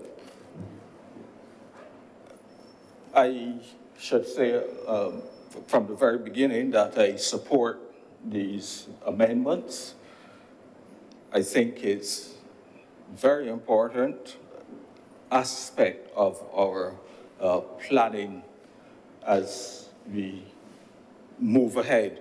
We have seen within the last 2 years how within that short period we have been affected by a hurricane, how we have been affected by ashfall, how, of course, the pandemic, which was over that period. And of course, we have had the situation where we have had significant droughts during that period as well. And so these are all the things that obviously we will have to make sure that we plan for and that our mitigation efforts are such that they are included in the plan. As Senator Drake's mentioned, I am not aware either of a plan, overall plan or management plan or any plan as to how we propose to manage these risks. And one of the things that I particularly wanted to ask is, is there any study, any risk assessment that has ever been done which we can use as some guidance? Let's say, for example, if there was a Category 3 hurricane, are we in a position to say, look, we will lose 50% of our housing stock? Do we have that kind of information available? And if so, how do we build up, make sure that this catastrophe fund is built up to the level where there are sufficient funds to be able to do all of the necessary repairs and maintenance and rebuilding that would have to be done in such a situation. And I think that has to be all part of the plan that government has got to do to build that resilience, which Senator Monroe and I spoke about earlier. Another aspect of building that resilience is to make sure, of course, that the funds are available when we need them. In a catastrophe, you need to have funds immediately. I don't know how the funds, how the monies of this catastrophe fund are invested. I don't know what the investments are. I don't know who is holding the fund. And it would be really good because you need to have, people will need to have cash or near cash available that they can do the things which have to be done.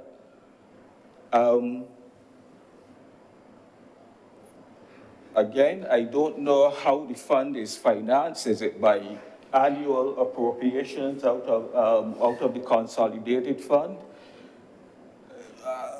I really don't know, but I think we need to have an understanding that as part of this resilience, which we've been talking about for a while, it ensures that those funds are being set aside, are being properly managed. And Mr. President, I think it is also important that those funds be not majority of those funds be not necessarily kept in Barbados. And the reason is, of course, as we said, suppose there was this major catastrophe, suppose we had lost a substantial part of our business activity for a while. We need to be able to have foreign exchange, which is very important to bring in all of the materials and all the other things which will be needed very quickly to do the rebuilding of which I just mentioned. And so I think it's important to understand how the investments of this fund are allocated. And they can't be necessarily in this region either, because when you have a major hurricane coming through this region, it affects every other territory in the region. So again, we have to look as another aspect of the management of our funds. Something else I just wanted to mention, and I believe it was raised back when we were doing the estimates of revenue and expenditure, and we spoke about the importance of getting some kind of assessment of our housing stock.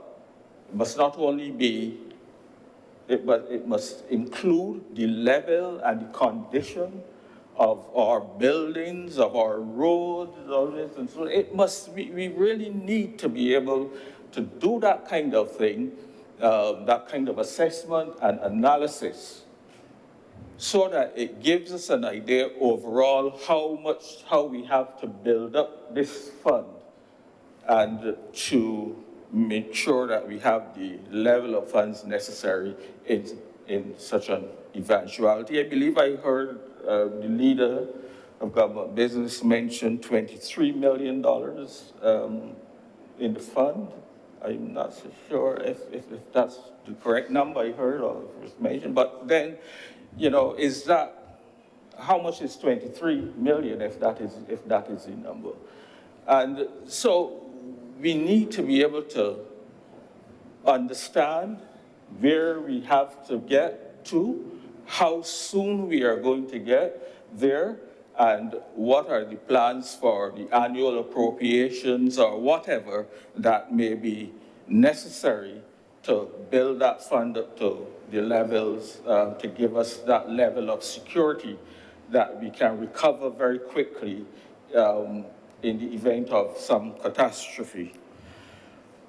Mr. President, there's one other little thing I want to mention, and it's something that struck me. We know we have one utility currently going through a process for increasing rates. But one of the things I heard coming out of that was that dividends were being paid out of a fund, a catastrophe fund, which had actually been built up to be able to replace the transmission and distribution lines in the eventuality of a catastrophe, as we are speaking about just now. And that seems, something seems to be wrong. Something is obviously wrong about that in my view. If that is so, that you are actually being allowed to build up this self-insurance fund, as it were, and then you pay dividends out of it. So when we have a catastrophe, where is the funds to replace those transmission and distribution systems? And perhaps we have to maybe look at the legislation, maybe make sure that when companies are allowed to build up these self-insurance funds, that specifically they're restricted in what they can do with these funds to make sure that in some eventuality there's a need to use them, that the funds are available and at the levels which are necessary. The other thing I want to mention, Mr. President, is within the last 2 weeks or so, maybe 3, we have had quite an excessive amount of rainfall.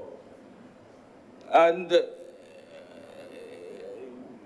we saw on social media, on the news, and so on, the problems with flooding in areas like Old Town and so on. And what again struck me as odd is that this is a project which was just completed a year ago. In fact, they may still be doing some snagging and so on to complete the project, but yet here it is that we seem to have constructed a completely new, rebuild a completely new highway along that coast road, but obviously the drainage systems don't seem to be very robust. And so I think this is something we have to take into account in our reconstruction efforts and what the things we are doing in the drainage unit, etc., just to make sure that we don't just go and repave a road and we make it nice and so to drive on, but then we have all of the issues which people would have been complaining about and which we were supposed to have been addressing during that process. So again, that is the kind of resilience that I would like, or I would wish to hope, is being built into our overall plan. But I think, I think it is a good move. I think it shows that we are obviously looking towards what the future may bring for us. And you know, when we speak to or when you read the experts in climate change, you recognize that what they're saying is that as we are experiencing these changes, it is bringing more dangerous hurricanes. It is causing more severe droughts. We know what has happened across Europe and what has happened across parts of the US this year. And so we need to be able to understand that what obtains now may be even more severe in the future. And so as we go ahead, we need to seriously make sure that we have, as I said earlier, the level of funds adequately set aside to be able to deal with those issues. And so, as I said at the beginning, Mr. President, I support the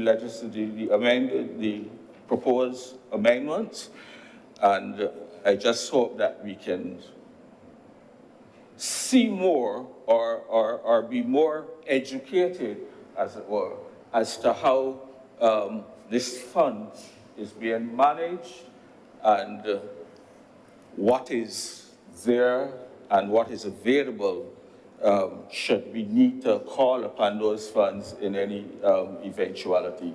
And with those few words, Mr. President, I'm obliged to you. Thank you very much, Senator Lewis. Senator Dr. Hines.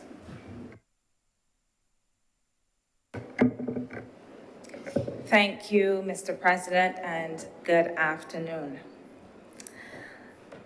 I don't think anybody really would take issue with us being prepared for catastrophes, natural disasters, terrorist threats, pandemics. It is obvious that these are really important issues. And it has been made very clear by Senator Monroe Knight that this is an important amendment. We need to be prepared. I was briefly a guide, because I left and went to cadets, but I was briefly a guide, and one of the things that I learned as a guide, the first thing they teach you, be prepared. It's good to have children join these kinds of things, right? These things stick with you. Be prepared. And this is what we are trying to do. We are trying to be prepared. We don't want to be reactive. We need to be prepared. So when there is a catastrophe, yes, we need to react, but we also have to think about mitigation and preparation. This is a critical piece of legislation, the parent legislation, and the amendment is supposedly important. And I say supposedly only because it is so important that those who have brought the amendment, the government side, are so depleted in numbers. This is an important piece of legislation. I wonder what would happen if the four on the other side were the only ones to vote in favor of this legislation, this important piece of legislation. What would happen? It wouldn't pass. We need to be prepared. And I think that when dealing with matters as serious as this, one needs to be prepared to ensure that one's legislative agenda is successful. But however, I will leave that where it is and refer to the legislation itself and to some of my thoughts surrounding it. So to begin with, I want to look at the parent legislation, and in that legislation, under interpretation, clause 2, we are told about what a catastrophe is: a fire, an earthquake, a storm, hurricane, storm surge, sea surge, flooding, lightning, or another force of nature, a pandemic, a breach of cybersecurity, and an act of terrorism. These are the things that can be considered here.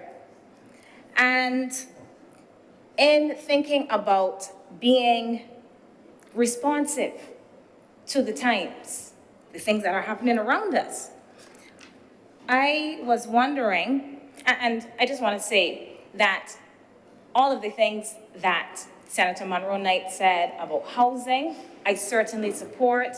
About support for business, I support.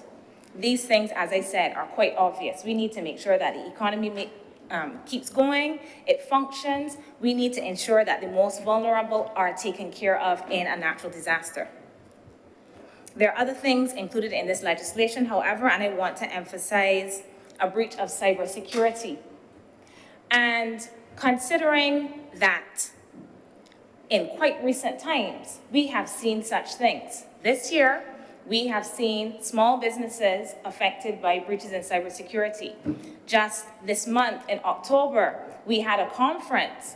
We heard a lot about this conference, about Fintech, and about increasing access to these technologies so that all of us will be able to do things such as make payments using our mobile phones, using an app. This needs to be democratized. It is not just for the high-minded. It is not just for the big businesses, our entrepreneurs, our small businesses. Those small businesses with turnover of $500,000 or less, that is those that are covered in this legislation, are being encouraged to make use of fintech, get into the 21st century. So while we are thinking about mitigation for these small businesses, when it comes to the physical side, there are two committees that are form part or come out of this legislation. One deals with physical and the other deals with economic, right? So while we consider the physical, we're heavily emphasizing the physical elements. What about the economic side? And the economic side is not just critical when we're talking about natural disasters, and I'm not belittling the significance of natural disasters.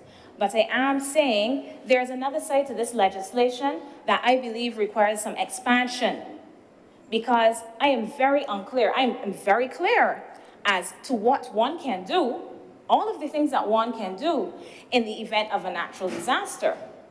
I'm very, very clear. I'm also quite clear, somewhat clear, I should say, about some of the mitigation initiatives for the physical side. But what about this other side? So I turn again to the legislation. Let me just take a minute, Mr. President, to refer to my notes. So in the legislation, in the first schedule, we are made aware that businesses, if I can refer to the appropriate part, although I said be prepared, I guess I'm not as prepared as I thought, right? And I too am having technological difficulties in this cyber era. So if I can refer to the legislation, we are told that businesses can, let me get to it, are entitled to claim financial aid in such amount of relief from obligations for such period as is determined by the Economic Catastrophes Committee in order to enable the business to mitigate or remedy the adverse effects of a catastrophe. How does a business do this, a small business do this for a cyber threat, a cyber attack? And I am not saying that what the government has done here is bad, because we are in the hurricane season and we know how important it is to address this issue. We are also in a season where we have seen complaints about things like data breaches online. We know that there are these issues with credit cards and with banking and with persons' financial data. How are we helping the same small businesses that are supposed to drive this country into the future, the entrepreneurs, mitigate against these kinds of threats? Are small businesses to be expected to use their own resources and capacities and what have you to build in into their use of Fintech and these websites and payment platforms on their own the ability to deal with these cyber threats. This is something that I would have wanted to see in an amendment, and I know this is a new area. I understand it is a new area, but if we are being prepared and we are thinking ahead and we are not being reactive, we are being proactive, all of the things I heard Senator Monroe Knight say, I think these are things that we need to think about before. And I can't even say before because these things are already happening. So if this is what, I know this seems like a kind of esoteric point, but it's not me that put it in the catastrophe fund legislation. It is in here. And if it is in here, as Senator Malalou said, we need to address the things that are in the legislation. And in speaking about Senator Malalou, I think he made a really excellent point in stating that it is important for us to consider the management of the fund. This fund is critical for dealing with all of the things that Senator Monroe Knight made clear.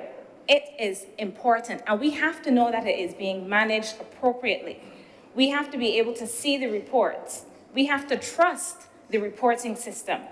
And I find it really unfortunate that a kind of straw man argument was set up in order to undermine the point.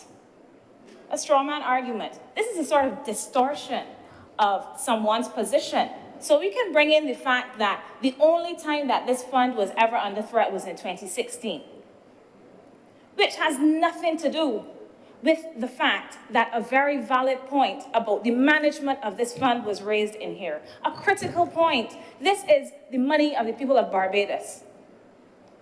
This fund is for the people of Barbados. And when a serious point is raised, it should be addressed seriously. You don't set up a straw man to pull it down so that one can go ahead and make a point. This is the business of the people of Barbados. And it is really important for us to know about how the fund is doing. How is the fund doing? Is it healthy? When we have a catastrophe and people, the roof gone, and they're looking for a new roof, are they going to be able to get it? We need to be assured. And I read the BLP's manifesto. I read the 2018 one. I read the last one in 2022. I counted transparency in the 2018 one 11 times. 11 times is a popular word in the manifesto. And there needs to be some transparency relating to this fund. All right. I have just one other matter, Mr. President, pertaining to this amendment. And that has to do with the fact that the amendment speaks about, so we see an amendment to the first schedule to the Act 2020-13-6, and it talks about for the purposes of this paragraph, agency means Urban Development Commission, Rural Development Commission, National Housing Corporation. I read in today's paper that some things were happening to all of these entities. I read that the Urban Development Commission and the Rural Development Commission were going to be merged. I also read that there were some issues with the efficiencies of the National Housing Commission. So if we have these issues, why are these the agencies that are critical to this act? If I can, I'm using a lot of devices.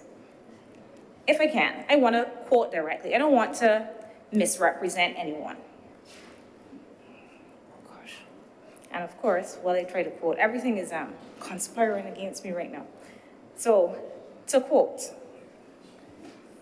and this is from, and it's not a cyber threat, I hope. This is from today's Nation newspaper. This is a quote of the Prime Minister of Barbados. It says, the National Housing Corporation will continue to manage the public estates, will continue to be the provider of those rent to own, but when it comes to development, the NHC is regrettably too bureaucratic and too incapable of moving with alacrity. Too incapable of moving with alacrity.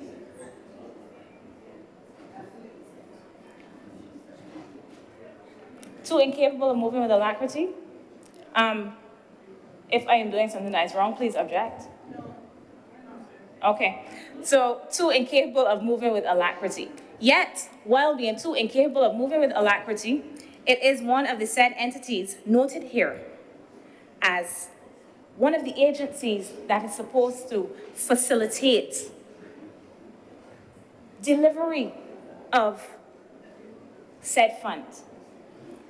So I understand that we have a lot of issues with our state-owned enterprises. I too support the need to reform some of these, probably many of them, to ensure that they do indeed perform with alacrity. But I would hope that we operate with some coherence as well, because if there are these concerns about the Urban Development Commission, the Rural Development Commission, and the NHC, why are we bringing these agencies forward as those that are important in facilitating the delivery of these funds when persons or businesses experience a physical emergency? These are some of the things that I just find a little bit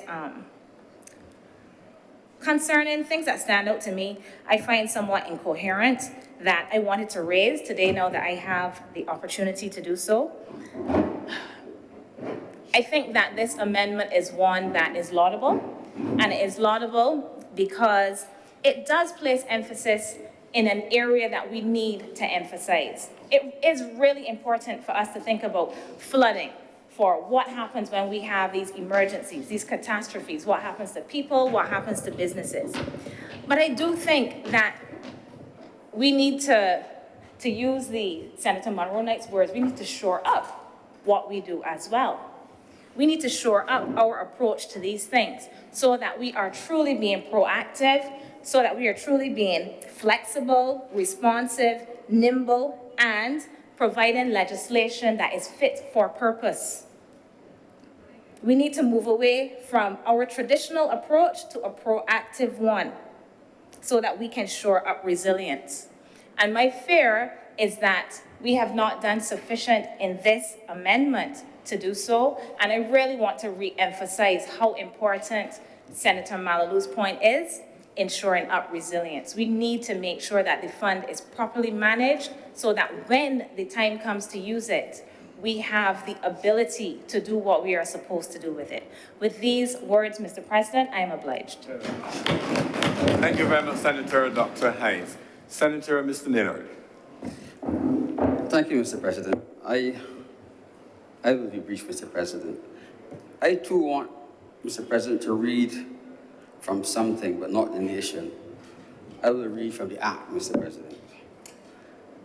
The 2020 Catastrophe Fund Act, under the definition of catastrophe, states that it means an event, whether natural or not. I'll repeat that part. Whether natural or not, that has a significant adverse impact on the economy or a part of the economy, including all the areas that Senator Hines touched on. Mr. President, what that really means is that man-made events, which we have chosen not to speak of, man-made events in this country where people have done things in an unregulated way that results in catastrophes should be included. Mr. President, we spoke about 1,700 plus houses that were damaged and had to be repaired, and the amounts of money spent. But people can live outside. What people cannot live without, Mr. President, is water. And whenever there's a catastrophe in this country, there's this panic about water and bottled water. And I've often wondered whether this country has spent enough time and energy to secure our water supplies in case there's a catastrophe. Whether our sources of groundwater could be contaminated. As has happened in some places, you heard recently in Florida, there was storm surge and the water became undrinkable. It is a major, major issue, Mr. President. Now, while we can have a fund that will help persons and businesses that get damaged in a catastrophe, and we see that happening currently with the results of the hurricane that passed over a year ago. If you're going to have resilience, we have to build it out. Mr. President, as far as I'm aware, there is no existing building code in this country. There is no existing enforceable building code in this country. So I ask myself, why are we spending all the time speaking of how will we repair what has been damaged when we've not set a standard for how we will build? So while we continue to speak about the funds we'll provide, we have not spent any time stating how we will build structures that will be resilient and have professional bodies like the Barbados Association of Professional Engineers be on hand to advise on what is best. Mr. President, we heard in another place where a minister got up and beat on members of that organization. But those are the people we need to advise us. We cannot say we will provide $40 million, I know we're just calling that a number, to repair houses when we have not spent any time in laying out how they must be built so that they will be resilient. The idea of fitting hurricane straps on chattel houses might save a few roofs, but it doesn't stop the walls from falling in. And the statements being made confirms that the houses, had the roofs been secured, the whole structure might have blown away. So we have to spend some time doing the things that are important that will build long-term resilience. I thought that Senator Monroe Knight made an excellent point that it has to be resilient. Not for tomorrow, not for 10 years, but for a long time. And hopefully, Mr. President, in the near future, we will see a bill come to this Parliament that lays out a building code. Thank you, Mr. President. Thank you very much, Senator Mr. Maynard. Any more speakers? Senator Andrew Boyce.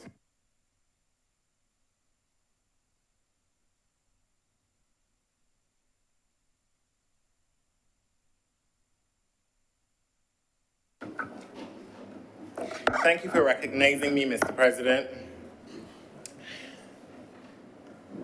I begin by indicating my support for the amendments before the House, sir, out of an appreciation of the seriousness of the times that we live in. Times defined, particularly in this part of the world, by climate action, climate events rather, that have the capacity to devastate us in one fell swoop. And it is in that context, Mr. President, that the amendments before the House are necessary, the amendments before the Chamber are necessary.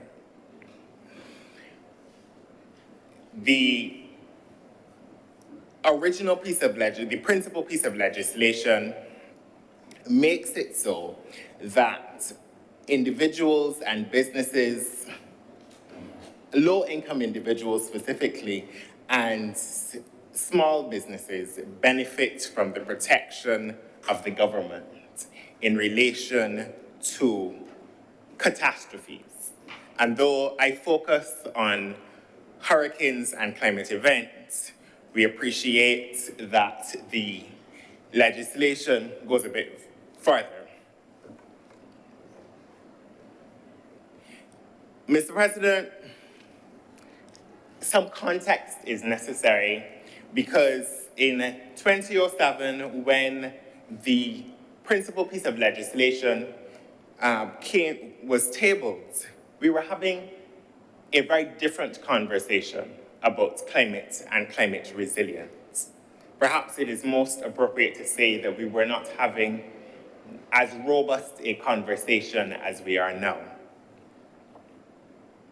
Perhaps we didn't understand the circumstances to be as dire.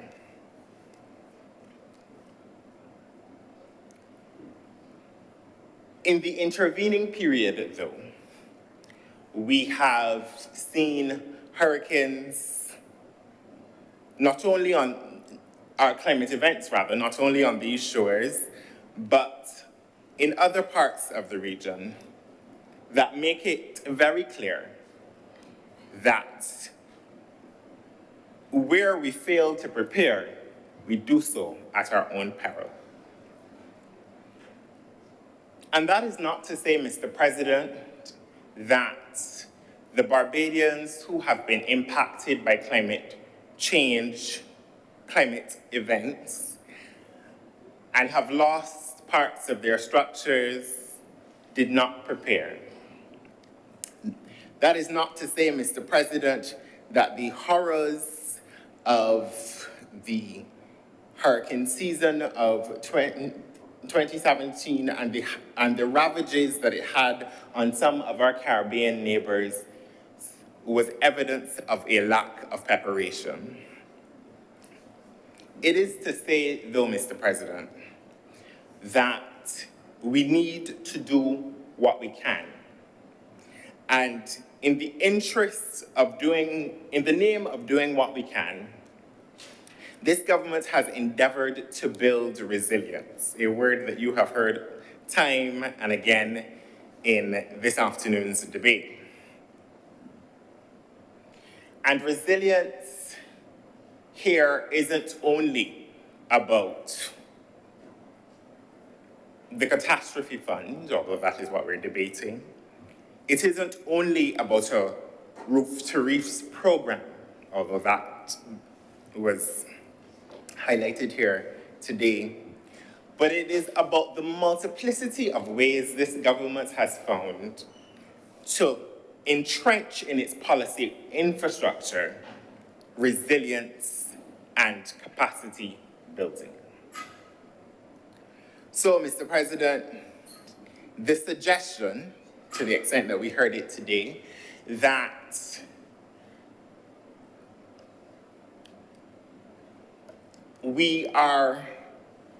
this is about platitudes or public relations, sir, is one that I take, and I think that the government will take umbrage with.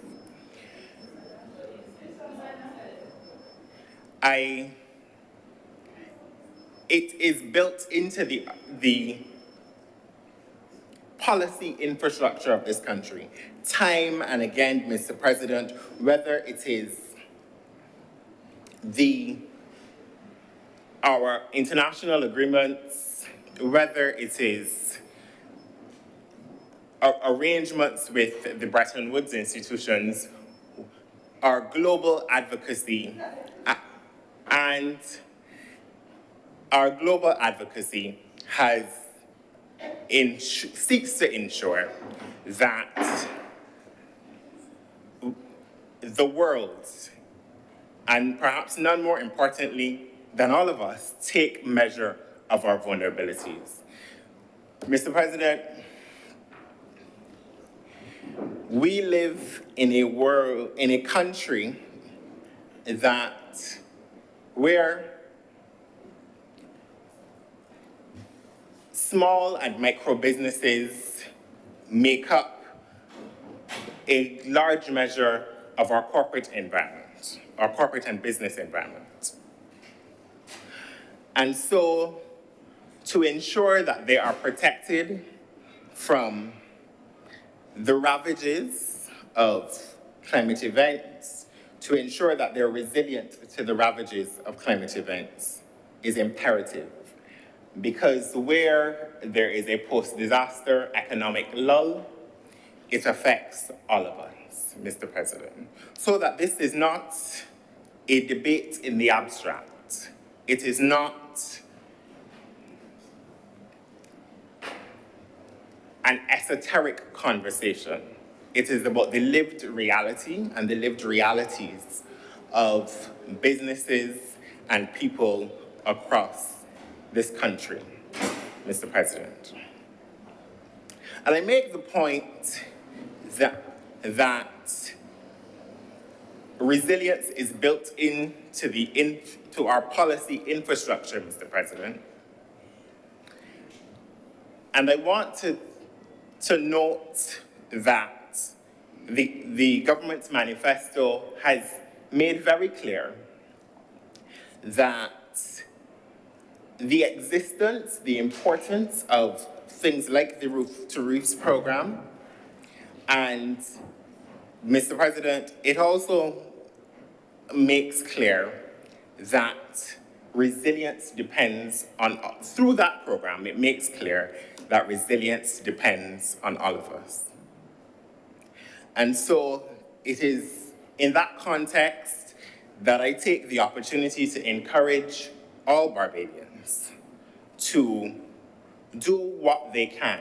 Your government will protect you, but your government expects you also to partner in the protection of yourself from these events. It takes all of us to withstand, to be resilient from, and to survive these events. Mr. President, it is quite poetic, I suppose, that we're having this discussion in the context, in the midst of a hurricane season. A hurricane season that has largely been uneventful, knock on wood, but one where, as each one does, highlights the vulnerabilities of this country. And that underscores the point that I made earlier about this not being an abstract or esoteric conversation. The government of Barbados has committed to ensuring that low-income Barbadians and small businesses can withstand the test of time, Mr. President, times that we can not be sure of, that we cannot be certain where we cannot be certain what will befall us.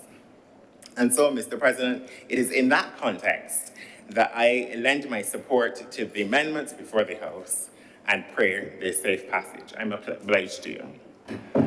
Thank you very much, Senator Andrew Boyce. Senator Reverend Dr. Rogers.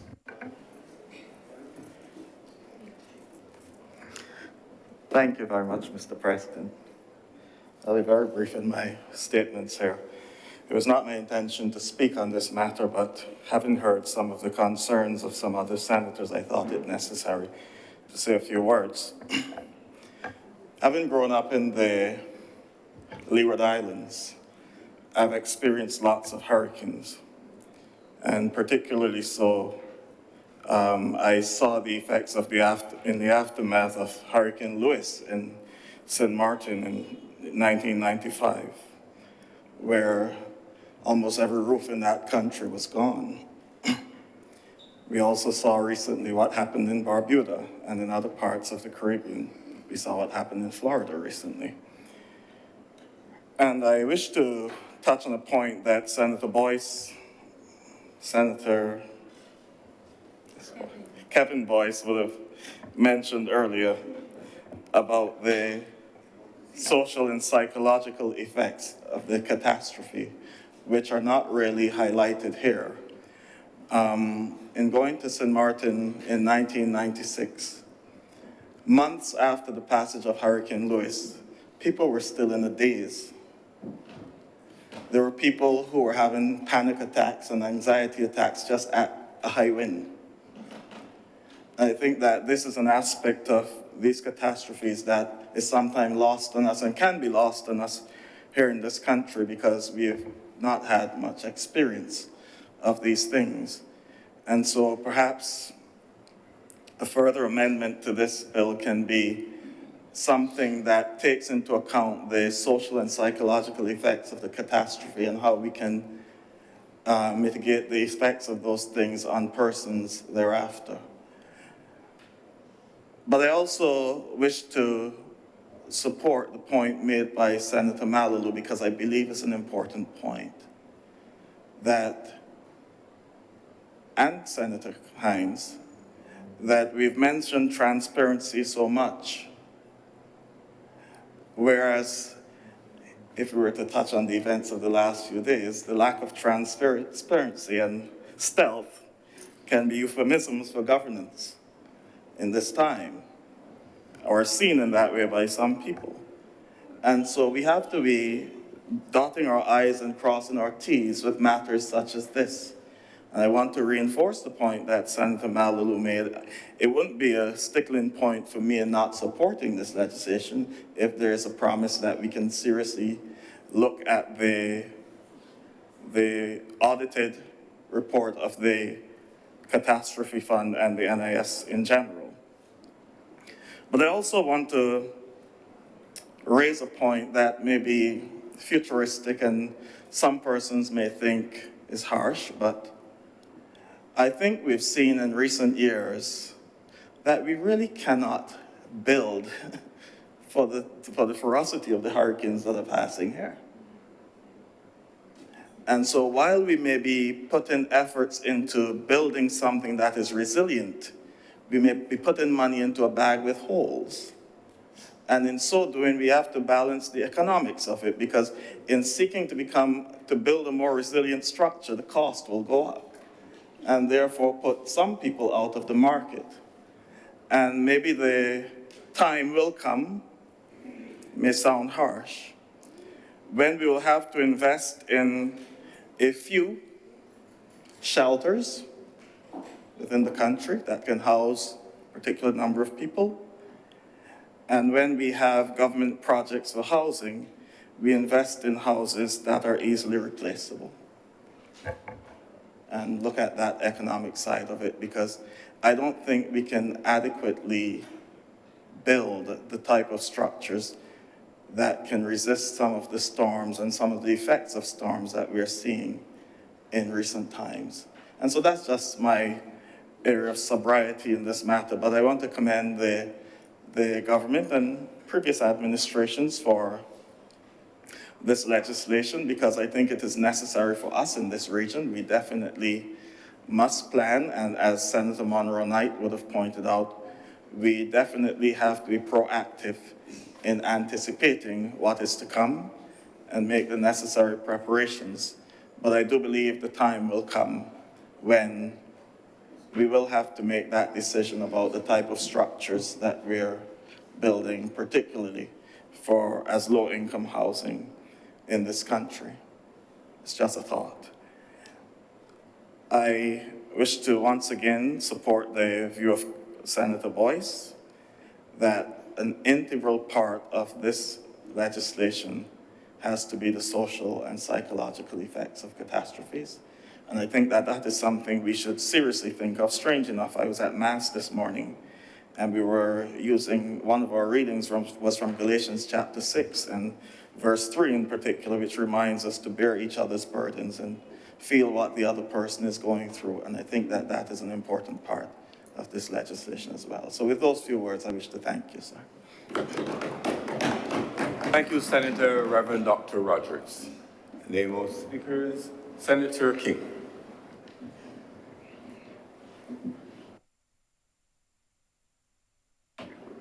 Thank you, Mr. President.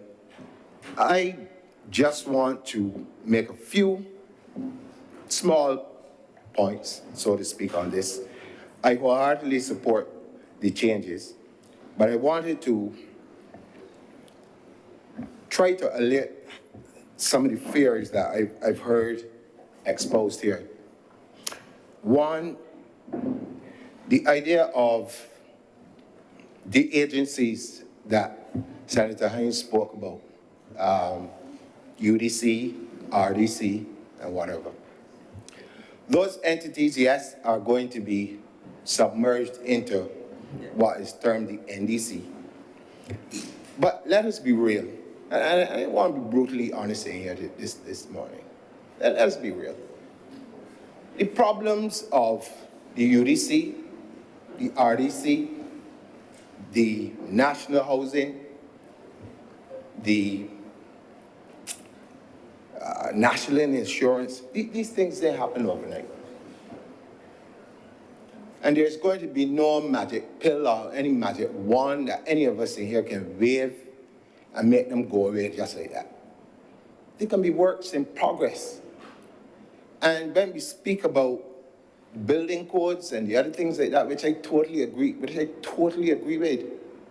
But as Senator Rogers made the point, and I wanted to support him on this, And I think at some point in time, as a person who has been involved in social work for a long time, some of us need to get out of these rooms and go on the road and see what is really happening out there with people.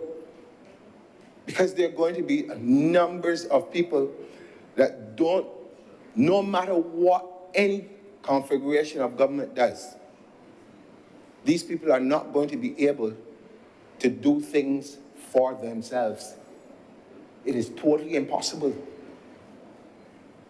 And so once like I said, I agree with the idea of building codes and these sorts of things, but you're always going to find people who can only do what they can do. And unless we have a sustained program that speaks to the code, not only for the people who are not underneath the, what we call the poverty line or whatever, but that the codes are also adhered to at all levels, government included, when you are building things, and ensuring then that those persons who cannot do it for themselves, that the very things that government provides adhere to the same codes, well then we'll be on the road to fixing that particular problem. But the expense of a lot of the things, again, as Senator Rogers mentioned, drives up the cost of a lot of the things. And sometimes when I hear Barbadians speak, I sometimes wonder if we compare ourselves to what we term as the developed world. Not understanding our own history, not understanding exactly where we are as a small developing island state. What kind of finances do we bring? Let me get real. What kind of money do we bring in from what you call our major thing, tourism, to fund all the things that I hear people saying that government must do or this person should do? What kind of salaries do people work for as opposed to the kind of expense that we have to pay for everyday living? At some point in time, somebody got to get real. Because we can have great wish lists, fantastic wish lists, but we have to face the reality of where we live. And a government, and I'm not talking about this particular administration, anyone can only do what it can do. The same way that the person who lives underneath the poverty line can only do what they can do. And it is important that sometimes when we seek to score some points, that we stick to what it is we're supposed to be dealing with. We're talking about a fund. Today, the discussion is on the fund. And I listen very carefully as we go to little sidebars and different things to deal with, you know, the running of the national insurance scheme and these other things. But like I said, those are things that have to be worked on as we go along. But I could understand how one would feel if you hear, well, yes, it's going there, but if someone could please give me a better option, I would be very open to listening to it, and I would support it too, if it comes. But, sorry, Senator Malu, but all I'm saying is, bring me, as a member of here, a solution as to what the alternative or whatever is going to be. Put it on the table. This is a place where the resolutions can come. Bring them and put them on the table and let us discuss them. I'm very happy to hear, because I too, like you, or like everybody else in this room, very interested in seeing the very best for the land that I call home. But at the same time, I also believe that there's a time and a place for everything. With those few words, I'm obliged to you, Mr. President. Thank you, Senator King. Senator Dr. Maronite. Mr. President, I do now beg that this sitting be suspended until 3 p.m. The question is, do take a suspension for lunch until 3 p.m. today. Honorable senators in favor, please say aye. Those against, please say no. Meeting is the ayes have it. This sitting is therefore suspended until 3 p.m. today.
as at 210831, Catastrophe Fund Financial Report as at 2021-731, and I can go on. I can go on, Mr. President. So that I also want to make the point, and while it is appreciated that, yes, that is up to 2021, as of October, I want to remind this honorable chamber that even though that, yes, the NAS audited statements are not up to date, the actual reports on all of the NAS funds every 3 years, and in that actuarial report, there has never been an adverse report on the catastrophe fund to date. I also, Mr. President, want to indicate that currently the catastrophe fund stands at $30.5 million within the catastrophe fund at present. The fund is not in danger. The discussion over the National Insurance Fund and the extent to which it could possibly run out in 12 years or more. Let us be fair and let's have an honest discussion. The NAS fund is not in danger of collapse. We came to this country, again, I'm going to use my own words, in an effort to be proactive. We intended as a government to face it and fix it. We did not hide the fact that the audited reports were not up to date. We came to the country and said there is a problem, and these are the things that we are working to do to fix it. We have said to the country that we are working to bring up all of those audited reports, and we are working with the auditors currently to ensure that those reports are up to date. This government is intended on facing it and fixing it. We came to the country for the conversation. I also want to suggest that the issue of corporate governance is one that this government is committed to and transparent and being very, very transparent about. Currently, right through the public sector, there is training for every single SOE board on the issue of corporate governance and how we strengthen it and ensure that it operates to best practices. That is who this government is. If we want perfection in this moment, then I am going to hold my hands up and say to you, I cannot deliver perfection. I would suggest, quite humbly, if I could, I probably don't belong here, I probably belong up in the heavens. Perfection is something that you work towards. And I would also like to suggest, again, let's be fair, that the issue of corporate governance is not just a problem or a challenge for government. The statutory collapse was a problem of corporate governance. It was a problem of corporate governance. So that the issues of management of corporate governance are one that we are intending to work through. We understand the issues, many of them, we've found, but we have not hidden them, Mr. President. We have not hidden it. And we are working assiduously to be able to correct it. And again, I want to identify that the NAS fund is not in danger. The NAS fund is sorry, Mr. President, I'm just looking to just make sure that I can give the correct figures.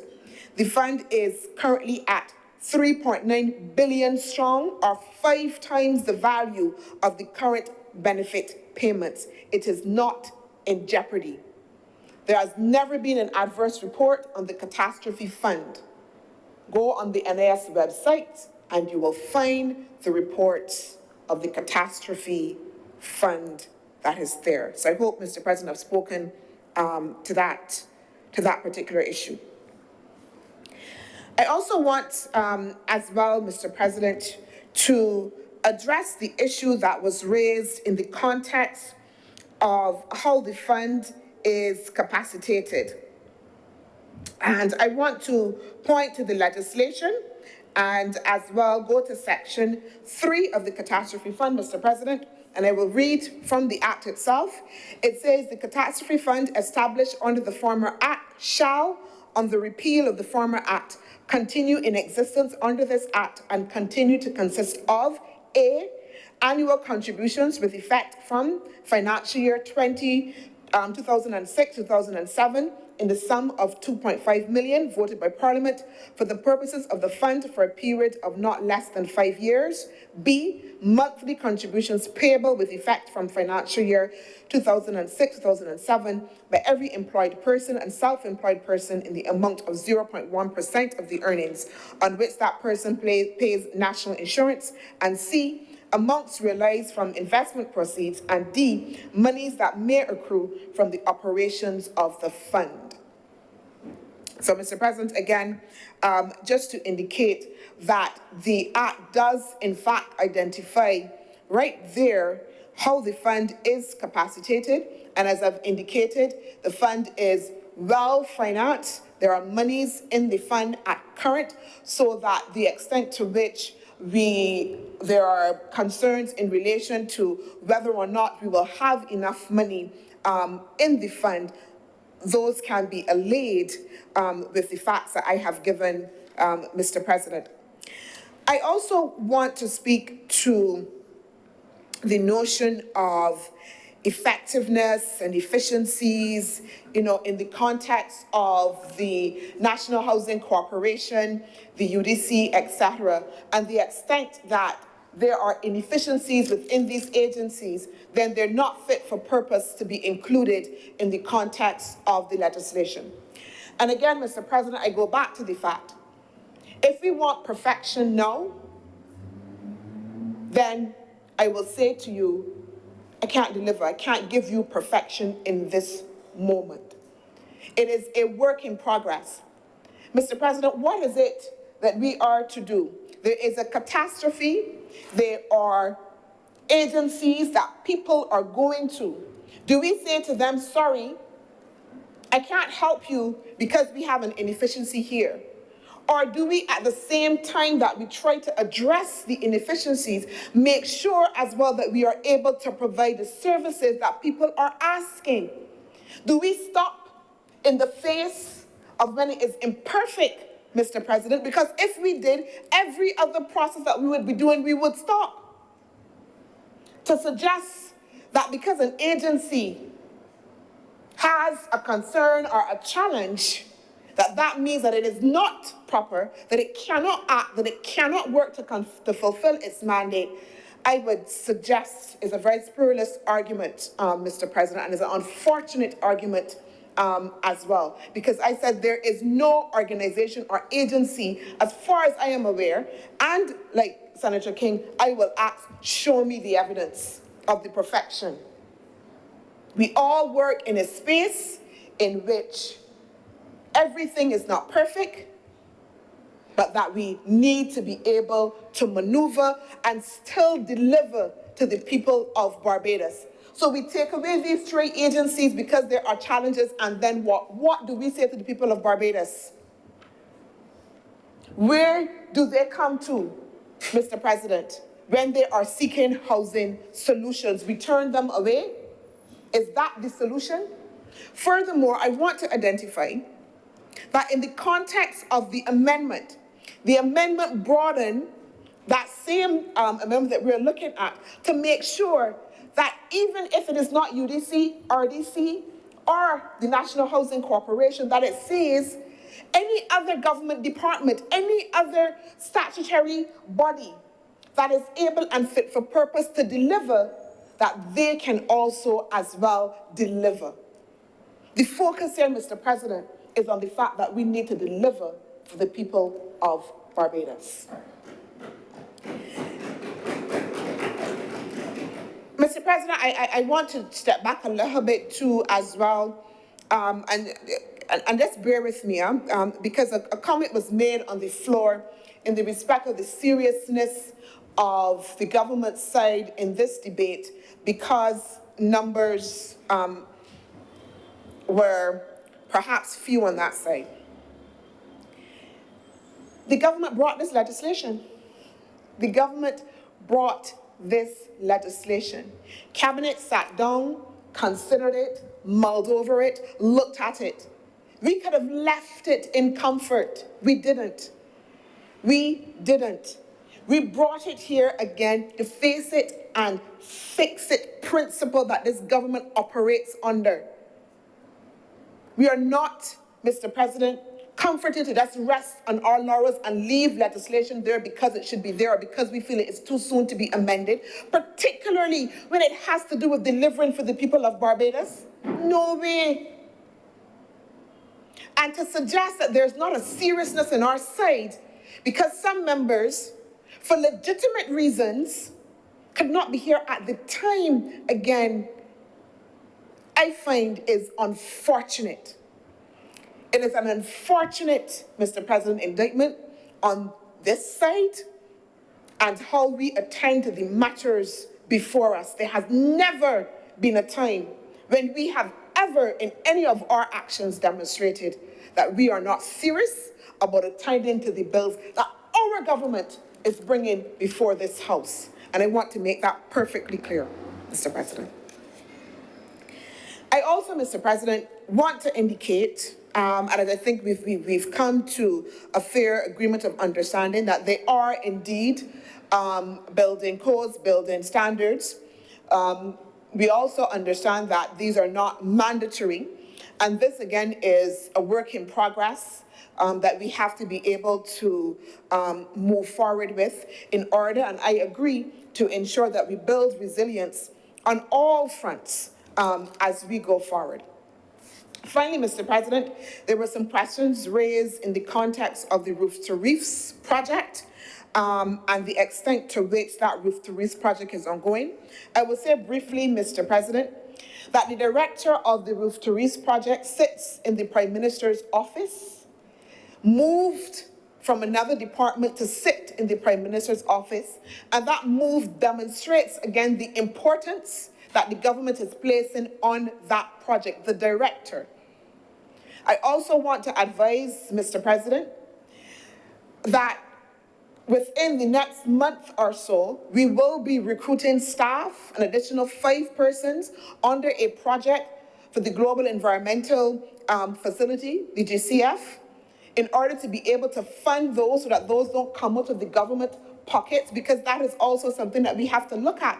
So yes, we want to be able to provide the service, but it doesn't all have to come from government coffers. And so the Roof to Roof project was designed that it is supported not just by government, but by other partners as well. And if we understood the design of the Roof to Roof project, we will then be able to appreciate it is not only what that particular project is going to deliver, but all of the interlinkages that are happening across ministries, whether they're in water, what we are doing in housing, what we are doing with waste, and all of those areas. And there are several projects on the ground now that are being delivered in the context of the Roof to Roof project, Mr. President. Mr. President, I beg to move that, Your Honor. Yeah? Oh. Yeah, I beg to move, Mr. President, I beg to move that this bill, the Catastrophe Fund Amendment Bill 2022, be read a second time. The question is that this bill be read a second time. Honorable senators in favor, please say aye. Aye. Those against, please say no. We think the ayes have it. Mr. President, I beg to move that Your Honor do now leave the chair and the Senate resolve itself into committee for further consideration of the bill. The question is that I do not leave the chair and the Honorable Senate resolve itself in the committee for further consideration of this bill. Honorable senators in favor, please say aye. Aye. Those against, please say no. We think the ayes have it.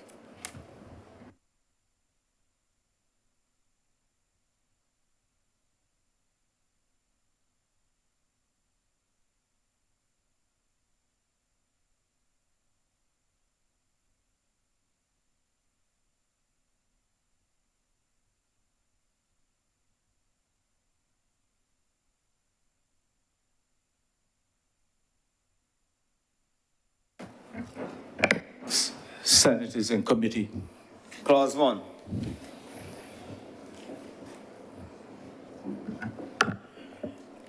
Chair, I do now beg that Clause 1 stand part.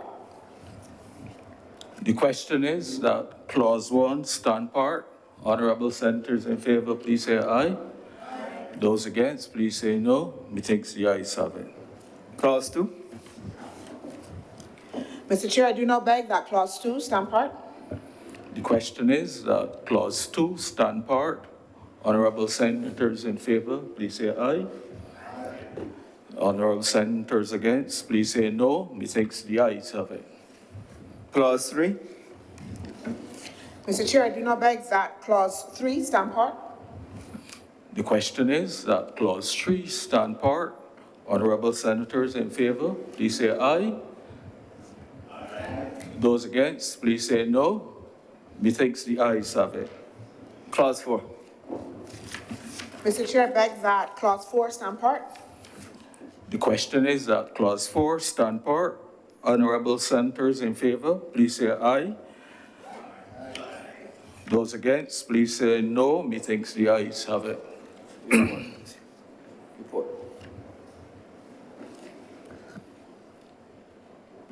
Which is?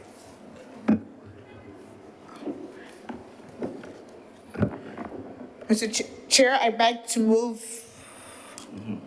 That you do not report. that you do not report to His Honor the President the passing of one bill in committee. The question is that I do not report to His Honor the President the passing of one bill in committee. Honorable senators in favor, please say aye. Aye. Honorable senators against, please say no. Methinks the ayes have it.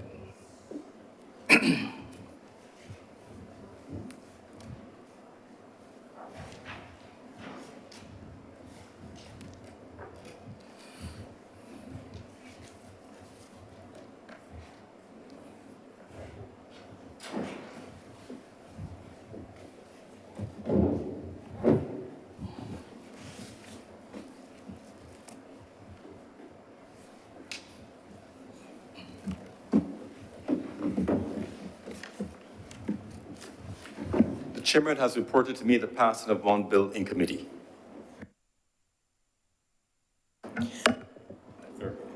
Sorry. Yeah, Mr. President, I beg to move that the bill now be read a third time. The question is that this bill be read a third time. Honorable senators in favor, please say aye. Those against, please say no. Methinks the ayes have it.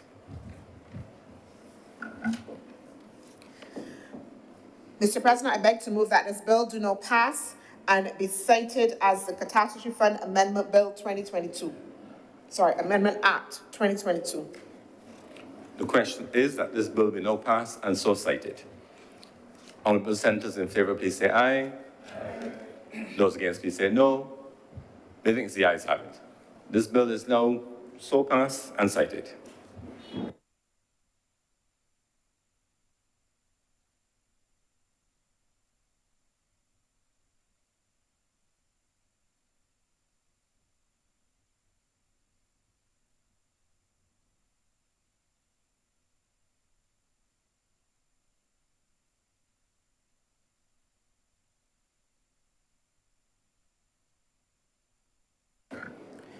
Order number 4, sir. In the name of the Honorable Acting Leader of the Senate, to move the passing of a resolution to approve, in accordance with Section 5 of the Crown Lands Vesting and Disposal Act, Chapter 225, the vesting in Barbados Tourism Investment, Inc. of a parcel of land, the property of the state, together with the building thereon known as the Treasury Building, situate at Bridge Street in the parish of St. Michael in this island for the purpose of residential development. Senator Dr. Monroe Knight. Mr. President, the resolution before this Honourable House is for the vesting of the property comprising the former Treasury Building, standing at 2,106.5 square meters of state land, situated in historic Bridgetown, in the Barbados Tourism Investment, Inc. Mr. President, this resolution is part of government's wider Bridgetown regeneration project, and the aim is to repurpose the old Treasury Building for first-time owners in the middle income bracket. Mr. President, I think that most of us in here can relate to the sentiment associated with Bridgetown. And again, you know, growing up, hearing stories of the first time you went to Bridgetown and, you know, people dressing up, you know, you're going to Bridgetown for the first time. So there is a sentiment that you grow up with in the context of the city center and Bridgetown. And not only in the context of the city center itself, but even the Treasury Building, yeah? So that the Treasury Building was opened on November 22nd, 1967, by the late, the former Prime Minister Errol Barrow. And I also remember as well that every time you go into town, the Treasury Building was always a good spot to say, meet me by the Treasury Building. You know, or you see the Treasury Building and then you turn left or you turn right. So it was a focal point in the context of the Bridgetown area. I also, as well, Mr. President, when we talk about the whole notion of the city center and the Bridgetown area, one of the other phenomena that we saw was also the rural to urban move, right? The rural to urban drift. So as Bridgetown expanded, people moving from rural areas to come to the center of what was perceived economic activity and therefore as well economic opportunity as well. So that the city center stands in a particular historical view. In the context of culture, we would say it is part of our intangible cultural heritage. Yeah, how we hold and how we view Bridgetown and the things that and the memories that we hold in the context of the city center. At the same time, we recognize that over the years, the fortunes of the city center has ebbed and flowed. You know, we can see a time or remember a time when Bridgetown was flourishing, and we can also recall a time, and some would say no, when, you know, it doesn't seem to be as vibrant, as flourishing as it could possibly be. We've had, again, the impact of the COVID-19 pandemic, the natural fortunes of the economic vicissitudes that have caused some businesses to close. And therefore, in many respects, we need to be able to take an active approach in order to the city center. Do we let it die? Do we let it run on its own? Or as a small country, again, understanding the historical and innate value of Bridgetown, do we then make a concerted effort to ensure that we can rejuvenate the Bridgetown area? The Harvard Gazette, in an article, "What Makes Cities Thrive," was headlined by the phrase, "More people and lots of them." More people and lots of them. The article indicated that the strengthening of city centers had to be buttressed by creating environments and spaces for people to gather. That it was no longer the traditional notion of a city center that was just about shopping, but that the creation of thriving city centers had to do with being able to create opportunities for people to undertake various types of activities, entertainment, cultural activities, have your restaurants, living spaces, etc. If we think about the city centers that we visit and that we know of and that we view on television, these are bustling places. But people are not just doing one thing. Yeah? People are not just doing one thing. If we think about Manhattan, which may be one of the ones that we're more familiar with, when we go to Manhattan, it's bustling for shopping. But I remember going to Manhattan, and sometimes there are shows that are shown on the screen, and people standing up in the middle of the city and watching it, or there are performances. The tourists are taking pictures because they're iconic places all over. People go to Paris, not only just for the shopping, but what did they go to Paris for? The Eiffel Tower. To go to museums, so that the notion of the city center is changing itself. And again, as a country that is forward-looking, this government is seeking to invest in making sure that we build out a city center again, yes, for tourism activity, but also as well to make sure that we have a cultural hub, one, but also as well a space that people can feel safe to be able to live and experience a multiplicity of activities and things, and for this city center, once again, to be able to thrive. I also want to say, and because one of my portfolios is as Minister in the Prime Minister's Office's responsibility for culture, to also remind that Bridgetown has the designation. It is historic Bridgetown and its garrison, inscribed by UNESCO, by the UNESCO World Heritage Site in 2021. So that there is value and there is recognition of the value that is inherent in the context of Bridgetown. And Mr. President, I want to go through just to look and help us understand what that inscription means in terms of the value of historic Bridgetown. The process of gaining inscription on the World Heritage List is a long and complicated one. The inscription depends on the country being able to satisfy at least one of 10 criteria set up by UNESCO's operational guidelines. Among other things, for example, a site must represent a masterpiece of human creative genius, exhibit an important interchange of human values over a span of time or within a cultural era of the world, on developments in architecture or technology, monumental arts, town planning, or landscape design, bear a unique or at least exceptional testimony to a cultural tradition or civilization which is living or has disappeared, and contain superlative natural phenomena or areas of exceptional natural beauty and aesthetic importance. So that UNESCO has recognized the value that we have in the context of this World Heritage Site. And not only then do we have that inscription, but the Division of Culture has been working in many ways to make sure that it continues to enhance the value and the appearance of Bridgetown in order, again, to make sure that it contributes to the rejuvenation of Bridgetown. So that in terms of public education and interpretation, we have developed under the World Heritage Committee, again, which is an interministerial committee, signage has been erected. There are now 13 entrance signs along the boundary site, and approximately 200 directional signs have been installed at streets and alleys within the capital city. And there's an ongoing process to erect even more interpretive sites in order to be able to identify the historic spaces that we have in Bridgetown.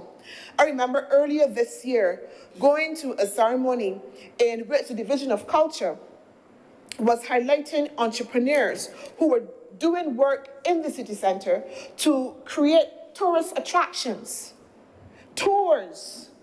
I did not even know, Mr. President, there are cannons in Swan Street, right around Bridgetown.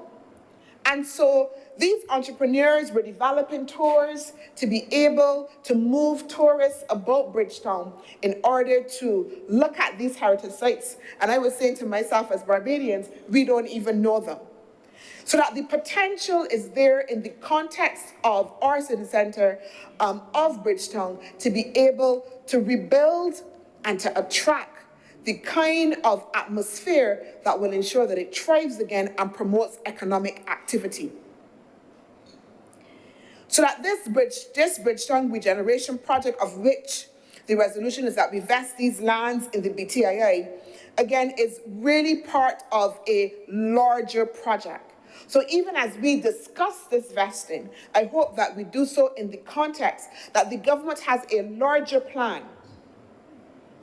And the government has a larger plan. We're not just saying we're going to turn the Treasury building into some apartments there, but it's not only apartments, but also as well a cultural space, restaurants as well. I also want to add, Mr. President, and I must add this, that unlike what has been very unfortunately put out in the public over the last weekend or so, the Division of Culture has actually launched since May of 2022, a design competition for a monument to be placed in Heroes Square, a monument not to an individual. Mr. President, I repeat, it is not a monument to an individual or one family, but it is a monument to celebrate the Barbadian family and commemorate the journey of the Barbados family. That design competition for a monument to be placed in Heroes Square was launched in May of 2022. This week, an exhibition goes up in the foyer of the Division of Culture, highlighting the submissions, the over 10 submissions that were received. And by next week, we will be announcing the 3 top winners of that exhibition. And I'm making that point to say again, that this is all part of that project in order to build out Bridgetown. So that, just imagine, Mr. President, that within the coming year, 2 years and a half, we'll be able to see right in the middle a monument that represents Barbados, that represents us, that represents the Barbadian family. Mr. President, I also want to take the opportunity, because I feel I must, Mr. President, to ask those in this country that are intent on creating hysteria, public mischief through fake news, that they ought really to reflect, that they ought really to desist. And I certainly would like to ask the Democratic Labour Party to join with us in denouncing such tactics, because it cannot be part of the political landscape that the DLP is saying to us should be showing new politics, should be showing a different kind of politics. And therefore, we believe that we are hoping that the Democratic Labour Party will be able to come out and say very strongly and loudly that it is not in support of such tactics, the spreading of fake news, particularly when they are using people's names, attempting to smear the Prime Minister and her family, and calling into question how the Division of Youth Affairs is undertaking a project in as transparent a manner as we have been doing. It is sheer political mischief, Mr. President, and we are denouncing it.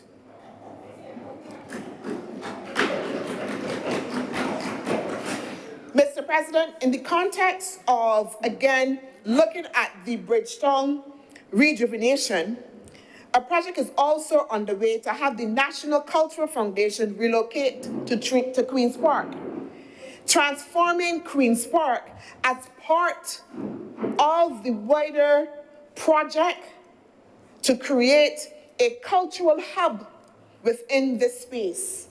So you will have the National Cultural Foundation located at Queen's Park, but along with the National Cultural Foundation in its offices, we will have spaces for artists in residence.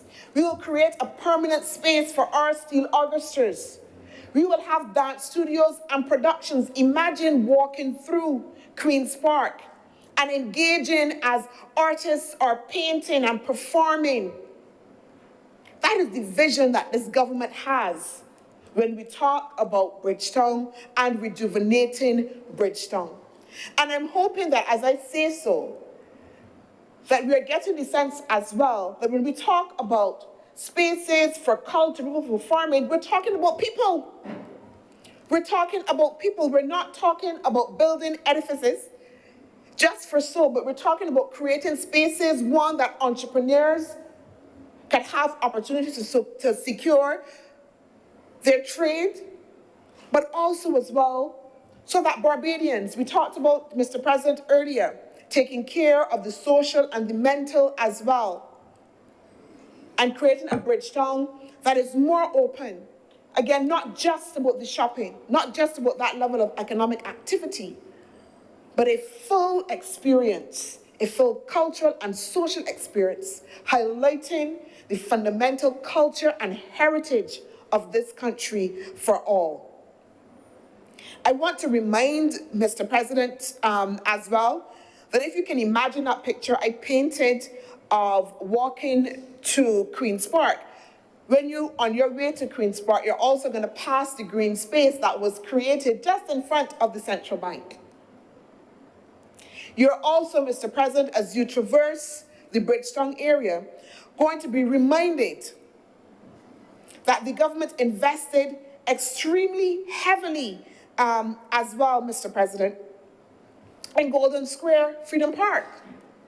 Again, creating a space for families and people. I do not know how many of you use Golden Square, have visited Golden Square. If you go there during the day at 6 o'clock, at 5 o'clock, on weekends, there are people sitting, playing dominoes, gathering, talking. Families are there on Sundays with kids, just having picnics and talking. Young people are there roller skating, doing all sorts of activities. And this is within the context of the city center. That is what we are talking about when we talk about rejuvenation of the city center. Mr. President, I could also speak to you as well about the tourism projects that are planned, the building of the Hyatt Hotel, the fact that we are going to build out right from Pierhead right down to Kensington, again with restaurants and open spaces. That is all part of the project in which the Treasury building is a critical part of. And importantly, within that context, Mr. President, we are then hoping that that level of economic activity will then revitalize the businesses that are already existing in Bridgetown, bring back the business and people that has probably left Bridgetown to go other way. Because now that they can feel it, they can come to Bridgetown and have an entire experience in the context of the city center. And the creation of living spaces as well creates, as I said before, what the Harvard report said. In order for city centers to thrive, they need people and lots of them. Mr. President, I do not beg that this bill be read, that this resolution be read a first time.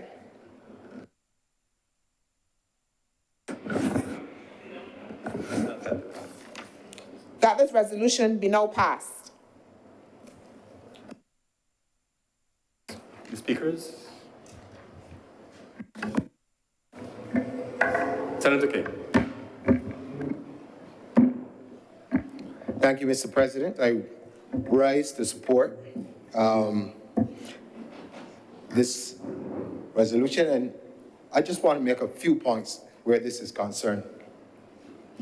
If you look around the world, wherever we travel, and this should be easy for persons in this room and outside of this room to understand. Oftentimes, if you talk about England, we're going to speak about London. If we talk about USA, we're going to talk about the Big Apple, New York. If we talk about Japan, we're going to single in or zero in on Tokyo. It is important for any country, regardless of size, that it has a vibrant city. This is where commerce happens. This is where culture happens. This is where people socialize. This is where business deals are made. And in all of these things, just as outlined by Senator Monroe Knight, the effort to get people to live in the city is important.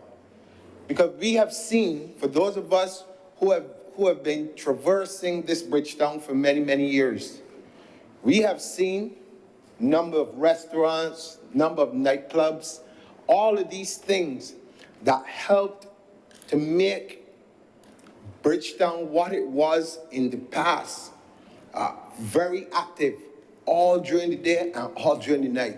A lot of these things have passed away.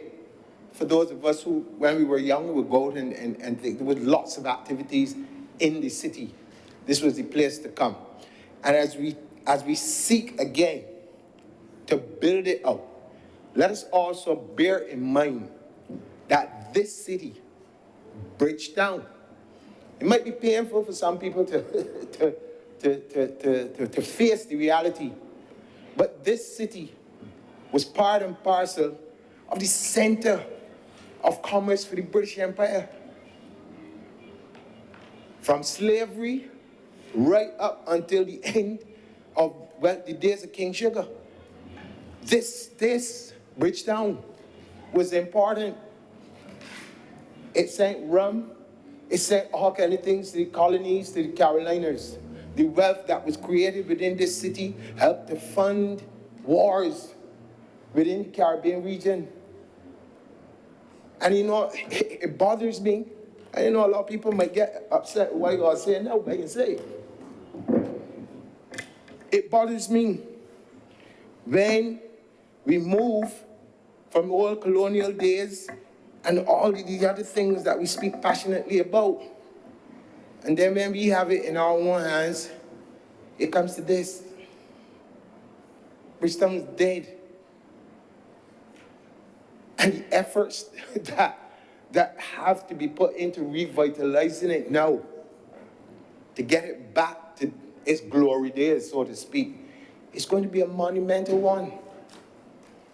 And it's going to take the support of, in my mind, a lot of our younger people, those who are going to be leaving university and looking for jobs and looking for somewhere to live. And these are going to be the ones along with persons from outside of this country who may want to move to a place like Barbados to live. These are the persons that we're going to be seriously targeting in order to build out the city as it should be. You ask yourself, well, who's going to support the nightlife? The nighttime economy, as we call it, it's going to be young people.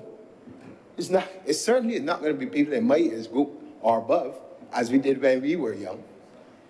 So whatever we do as we build this out, talk about the culture, we talk about restaurants, we talk about the businesses and all these other things, but the emphasis really, in my mind, has to be on providing that space, jobs also for younger people, because they're the ones who are going to drive it. They're the ones who are going to drive the growth of the city. And so I just wanted to make that small contribution, because as I said before, this is important, and like most of the things, it is a work in progress, but I believe in the right direction. Housing in itself is going to be very important as to how we build it out and bring that life back to the city. And again, from the business standpoint, a lot of our young people, they're going to need the supporting agencies that we have on island, the different funds, fund access and growth enterprise for all these kind of things, are going to have to be accessible and easily accessible for those young persons who may want to start businesses and come bring back businesses to the city. And then financial institutions are going to have to be flexible in terms of helping people who need mortgages and the other things to purchase the properties, the condos, the apartments, the housing, whatever it is that is built out. So this effort is one that requires many facets of this society to be on board with it and to basically understand the importance of having a very vibrant city in Barbados. And with those very few words, I'm obliged to you, sir. Thank you very much, Senator King. Senator Harris.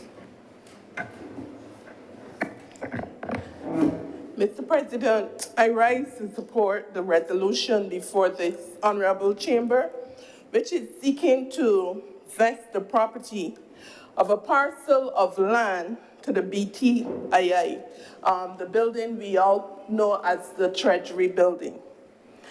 As I support this resolution, I would like to commend the board and staff of the BTII for the outstanding work it is doing in the transformation of the city. We have seen the work done by the BTII in its effort to transform Bridgetown in areas like Halls Road, Constitution River, Fairchild Street, where we have the beautifully built kiosks for the vendors, and the Golden Square Freedom Park. Mr. President, when this resolution was debated in another place a couple weeks ago, I heard a few familiar voices on the calling program, the same voices we hear every day. I heard them making mockery of this bill, of this resolution, saying that why the project should not be done. We'll have people in the city with clothes on, we can see clothes on the line, and all of those negative comments. Mr. President, I remember clearly that these same familiar voices were the ones who were opposing the demolition of the NIS building. They said that I don't know, I said callers, I never said moderators, and I don't listen to sides. They were against the demolition of the National Insurance Building, saying that we are demolishing a building, being a build back nothing there, and they went down the road. And how it was a waste of money. But Mr. President, I know, like me, you have visited the Golden Square Freedom Park.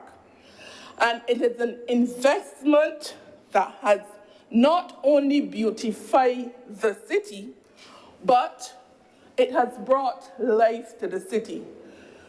We always hear after 5 o'clock, we don't have any activity in the city. But the Golden Square Freedom Park has brought life to the city from Sunday to Sunday. You just have to drive through Golden Square, drive through Bridgetown, around Golden Square, any evening, especially on a Saturday and Sunday. And you would see families there. You see parents with their children, picnic baskets and the likes. And the parents are showing the children, trying to find the family names on the wall. I think this is something that if persons have not experienced, have not done with their children, they should do it. Because they are exposing the children to some history, which brings an awareness to where we were, where we came from, and where we are now. It exposes them to history. Mr. President, the renovations to the building, the old Treasury building and the vesting of this land would include shopping and restaurant facilities. Not only would this residential development bring life to the city, it would create job opportunities as well. While at the same time, providing families with income, it would also have 2-bedroom apartments and will be a part of the development which would assist with the much needed housing that we need in this country. Mr. President, I heard one caller saying I spoke about how unsightly it is going to be. We have persons living in apartments outside of Barbados in the city. And we go to these countries and we admire the life in the city centers, but for them, this is too good for our Barbados. So I am looking forward to the development of this city. We heard the same voices and the same noise when the vendors had to relocate from the Fairchild Street market. We heard things like, they were there for so many years and the government is now displacing them and stopping them from plying their trade. Mr. President, that project was designed to make these vendors more comfortable while at the same time making the facilities pleasing to the eye. Those unsightly structures are now a thing of the past, and we have the beautifully designed, spacious kiosks which have transformed this area. Mr. President, I was so pleased to hear some of the vendors who have located these kiosks, and they did not do it behind a shadow. They came out and identified themselves. They gave their names, so they were not doing it in the dark. They were not afraid of anything. They were saying how happy they are for what was done for them. They are comfortable and have more space to accommodate their customers, and that their businesses have seen an increase in sales. Mr. President, this is the work of a caring Labour Party government. Mr. President, I would like to encourage you, other honorable members of this chamber, to pass on a Friday or a Saturday outside the Fairchild Street Market and see the hive of activity in this area as persons relax while patronizing the vendors. Not only are persons happy to be on the outside, but these vendors who suffered as a result of the COVID-19 pandemic are happy for these improvements, which brought them more business and more customers for them. The government, once again, has proved that these familiar voices, these few familiar voices to the call-in program who objected to these two projects, wrong. And we would again do so when this residential development is completed in the city. Mr. President, I am looking forward to yet another project being undertaken by the BTII that would again enhance the city of Bridgetown. And I'm speaking of the Constitution River Phase 3. This project will see vending being done from the Constitution River back to the Globe roundabout. Again, this is going to provide employment, more employment opportunities. Mr. President, the renovations to this building and the one at Spikestown are all part of the national development, which is aimed at bringing this country into the 21st century. We need to come forward, not keep going back. In closing, Mr. President, I would like to encourage Barbadians to appreciate the efforts being done by this government to enhance the city and urge them to treat these premises as they would treat their own premises because they belong to them. They are taxpayers, and the money is used when they pay taxes to do these renovations and to make the city come alive. And Mr. President, with those few words, I once again pledge my support to this resolution. I'm obliged to you. Thank you very much, Senator Barris. Further speaker, Senator Dr. Hines.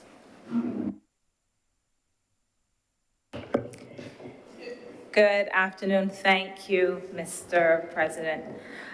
I, too, think that this is a laudable initiative. I don't like that Bridgetown pretty much closes at 5 o'clock. There's not a lot to do.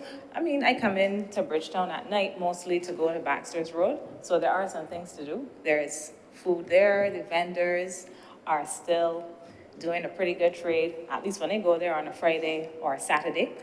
But outside of that, it really is quite disappointing that such a historic city lacks a lot of activity. We even see a lot of the commercial activity moving out of the city and going to other places. All of the malls and so on that are being established around the country. Warren's is like another Bridgetown kind of now, although not so much focus on pedestrians and the buses, but more for persons with cars. Sheraton Center, we know there's another mall that's being built in Wilde, and this is a historic city. I've done the historic walking tour, and there's so much to learn about this city. So much really interesting history about the careenage, economic activities that we no longer have. That this was a place where people where ships were brought to be cleaned and taken care of. This is a critical part of our history in Barbados, and to revitalize this city is absolutely important. It really is. And I look forward to initiatives that bring life back to the city. I'm really glad that people listen to the call-in programs. Keep listening. I am one of the people that certainly loves that Freedom Park. I think this was one of the best things I've seen done in the city because it brings a certain type of activity to the area.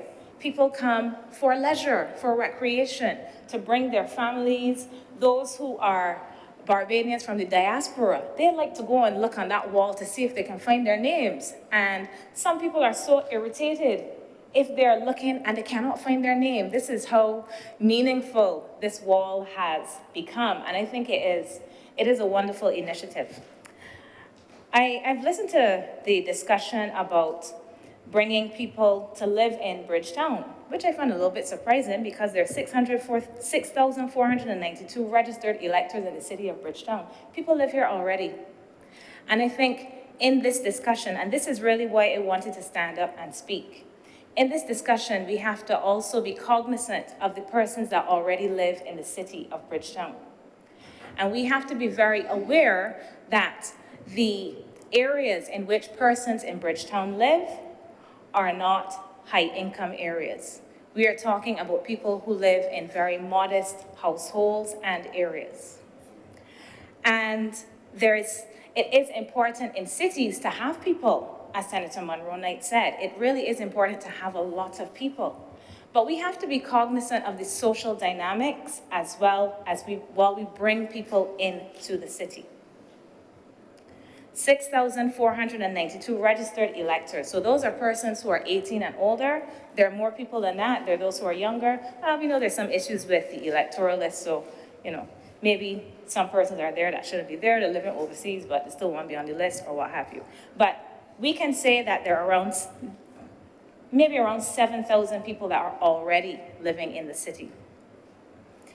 We need to have different types of activities for persons to engage in. So Freedom Park is a different type of activity beyond going shopping and beyond eating. We have to, and when we are constructing developments and so on, we need to think about mixed uses. So we want to have different types of activities when we build things like whatever this residential complex will be. But we have to be careful of gentrification. Why do we need to be careful of gentrification? All right, so gentrification, bringing persons from higher income brackets with particular expectations and putting them in particular areas has its benefits. And we've heard of some of the benefits today. Some of these benefits include increasing investment, increasing consumption and economic activity. These are the persons that we are expecting to go to the restaurants, to demand things like nightclubs, which we used to have. I used to go to some nightclubs in the city.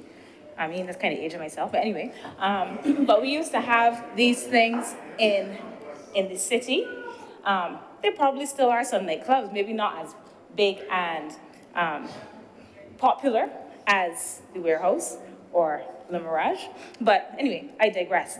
The point I'm really making here is that these persons are going to drive certain types of activities that we want to bring into the city so that after 5 o'clock we see activity, so that you're not just going to Sheraton or to wherever the other malls are, the Dome Mall and Sky Mall and all the rest of them. People, when they get home on the evening and they're living here in the city and they want to go shopping, can just get up and go to the stores around that are open. They can go to the eateries that are open and so on. So these are some of the good things that we can see from this kind of development. But there's some other pitfalls that we really have to ensure that we avoid because there are already people living here who are not necessarily fitting into that kind of income bracket that I believe we are targeting in this new development. Gentrification can reduce social capital. It can do this by causing some tensions between established communities and the new communities that we are implanting or inserting in the area. They can increase property prices. So as the area becomes better looking with better facilities and so on, it may become increasingly attractive. I believe this is the hope too, to other people to do these kinds of developments in the city, to take some of the buildings that are looking kind of musty and revitalize them and do other sorts of developments, bring some people into the city. But in doing that, this increases things like property prices. And in increasing property prices, it can cause some issues for persons who are already living in the area. It can cause some benefits for them too. They can sell some of the homes in the area and make a sweet penny and move elsewhere. But for others, this can be problematic. There can be pressures on people to sell their homes and to move. There can be pressures as well on some of the commercial entities in the city as we see gentrification, because people may be demanding certain types of stores and eateries. So this can also change the character of the city. And change is not bad, but we have to think about these social dynamics when we consider the change. I also want to say that surveillance and policing, this is one of the things that in many parts of the world, people note who come from the established communities. So we know there are some issues already across this country, all across this country, with crime, with violence, all sorts of things. So I'm not saying that because persons live in the city, there's something special about crime in the city. Because just yesterday on the news, I heard about a stalker being caught in Claremont. So we have these things happening all over. But what we see when there is gentrification is that the persons who are more affluent, who move in, they require a certain level of security. And they may view those from certain areas that are lower income as kind of threats and in need of being watched. And I visited a part of the United States of America, and I was taken around by a colleague there to some of the historically Black colleges and universities. And this was one of the stories that she was telling me about certain areas that experienced gentrification. It was really beautiful to see the development, but some of the stories were very unfortunate, where there are a lot of police patrols of particular areas because there is a view that these poor people are criminals. So we have this over surveillance of persons because they come from low-income areas. And we already may have some of this because there is the view that this is where the gangs are located. This is where the rude boys are. The boys on the block are up to no good. The girls that are home doing whatever probably are doing things that are no good. And when we add this dynamic to the city, we can then do some things that are not conducive to the development of social capital. Rather than building community, we can build some antagonisms. So I want that we are very careful and cautious when we do this sort of thing. Not just to think about the benefits in terms of how Bridgetown will look and feel. It will look like a lovely, modern, developed city that will also have to take care to preserve its heritage because this is a World Heritage Site. But I also want us to think very, very carefully about how we do this so that those almost 7,000 people already living in the city are not displaced, they're not harmed, they're not criminalized because they're viewed as some troublesome poor people. I want us to take care in doing this. I would hope that in addition to the other kinds of assessments that we always have to do, environmental impact assessment, for instance, there's social impact assessment, that persons that live in the city already, businesses already established in the city are not just brought along, are included so that they not only understand how this is supposed to work, but they have an input. And they're not pushed to the margins in any development. And this is a really serious concern. This is already an island that focuses on tourism, and we have this dynamic already present. When we have people that look different, dress different, we can tell that they are coming with money and some of the antagonisms that this can cause in our societies.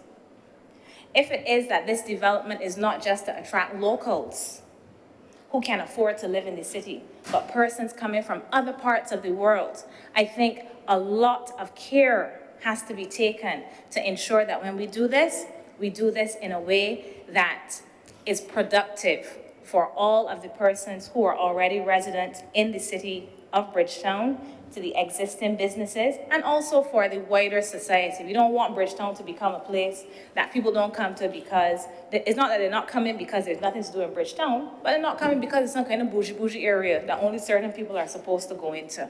So we want to create this in a way that is really beneficial for the entire society. And with these words, Mr. President, I'm obliged to you. Thank you, Senator Dr. Hines. And the speaker is Senator Dr. Monroe-Knight. Mr. President, let me thank those that contributed to the debate on this resolution, and in particular, Senator the Honourable Dr. Christina Hines for her discussion on gentrification and the impact of that. Certainly, this government is taking a phased approach. There are those that would criticize this as we're taking too long. But it is for those very same reasons, the need to make sure that we're not going to be perfect, but that we, as much as possible, try to get it right and do things in a phased approach. And not only focus, as I said before, on the buildings and so on, but make sure that we are including social spaces, make sure that we are taking care of the various communities and listening to the various communities and ensuring that in the context of building out Bridgetown as a thriving city centre, that all can be able to participate equally within that context. I also want to say again, as I think I say quite often, the government is taking a full and comprehensive approach in the way that it works. So again, when we have these separate debates and discussions, they can look distinct, but they should not be separated from the overall way that the government is taking and treating to social policy.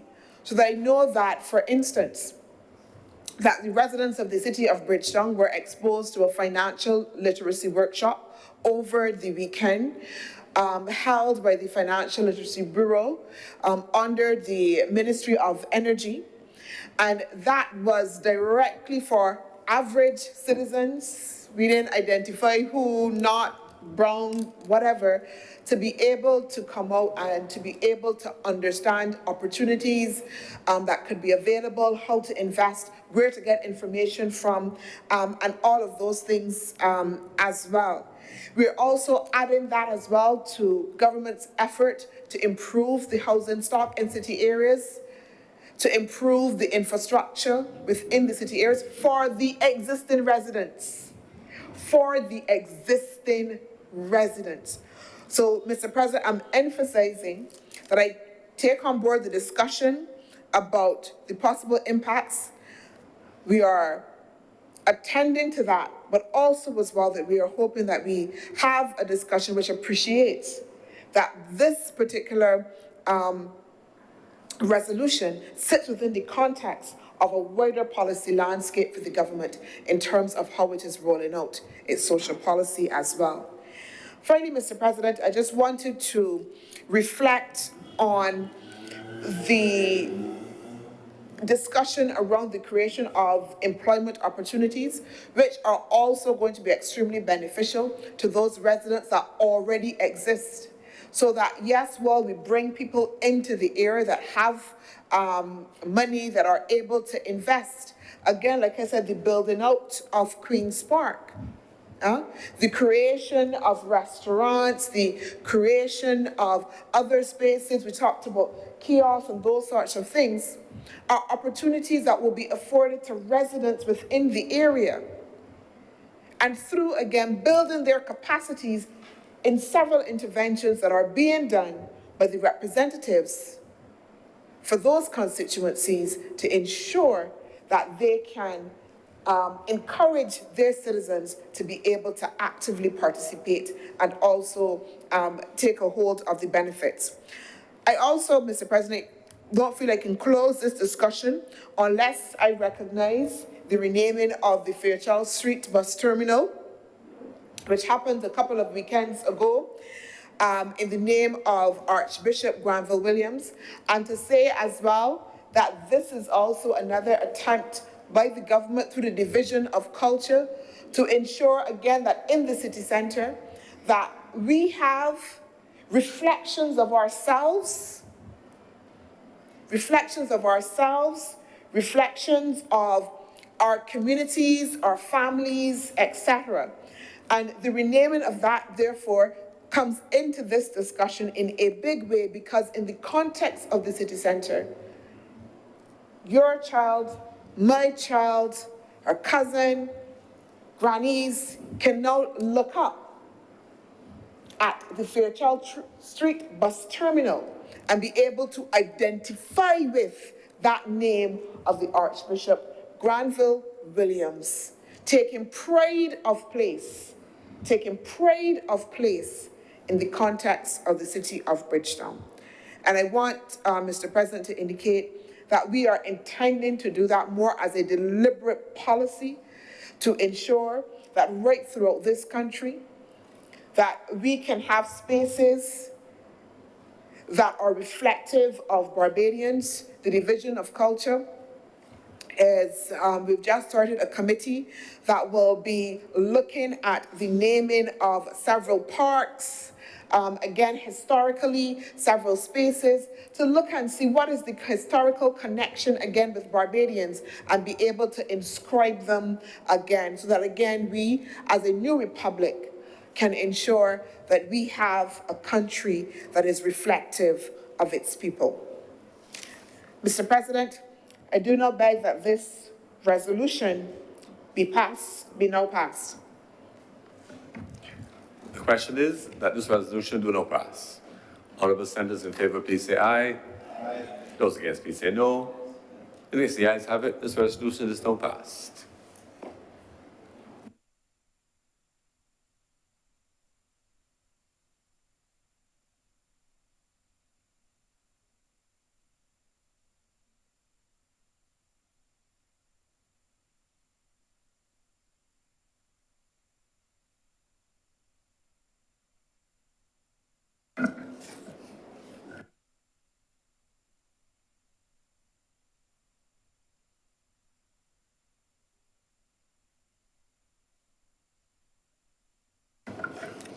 Order number 5, in the name of the Honorable Acting Leader of the Senate, to move the passing of a resolution to approve in accordance with Section 3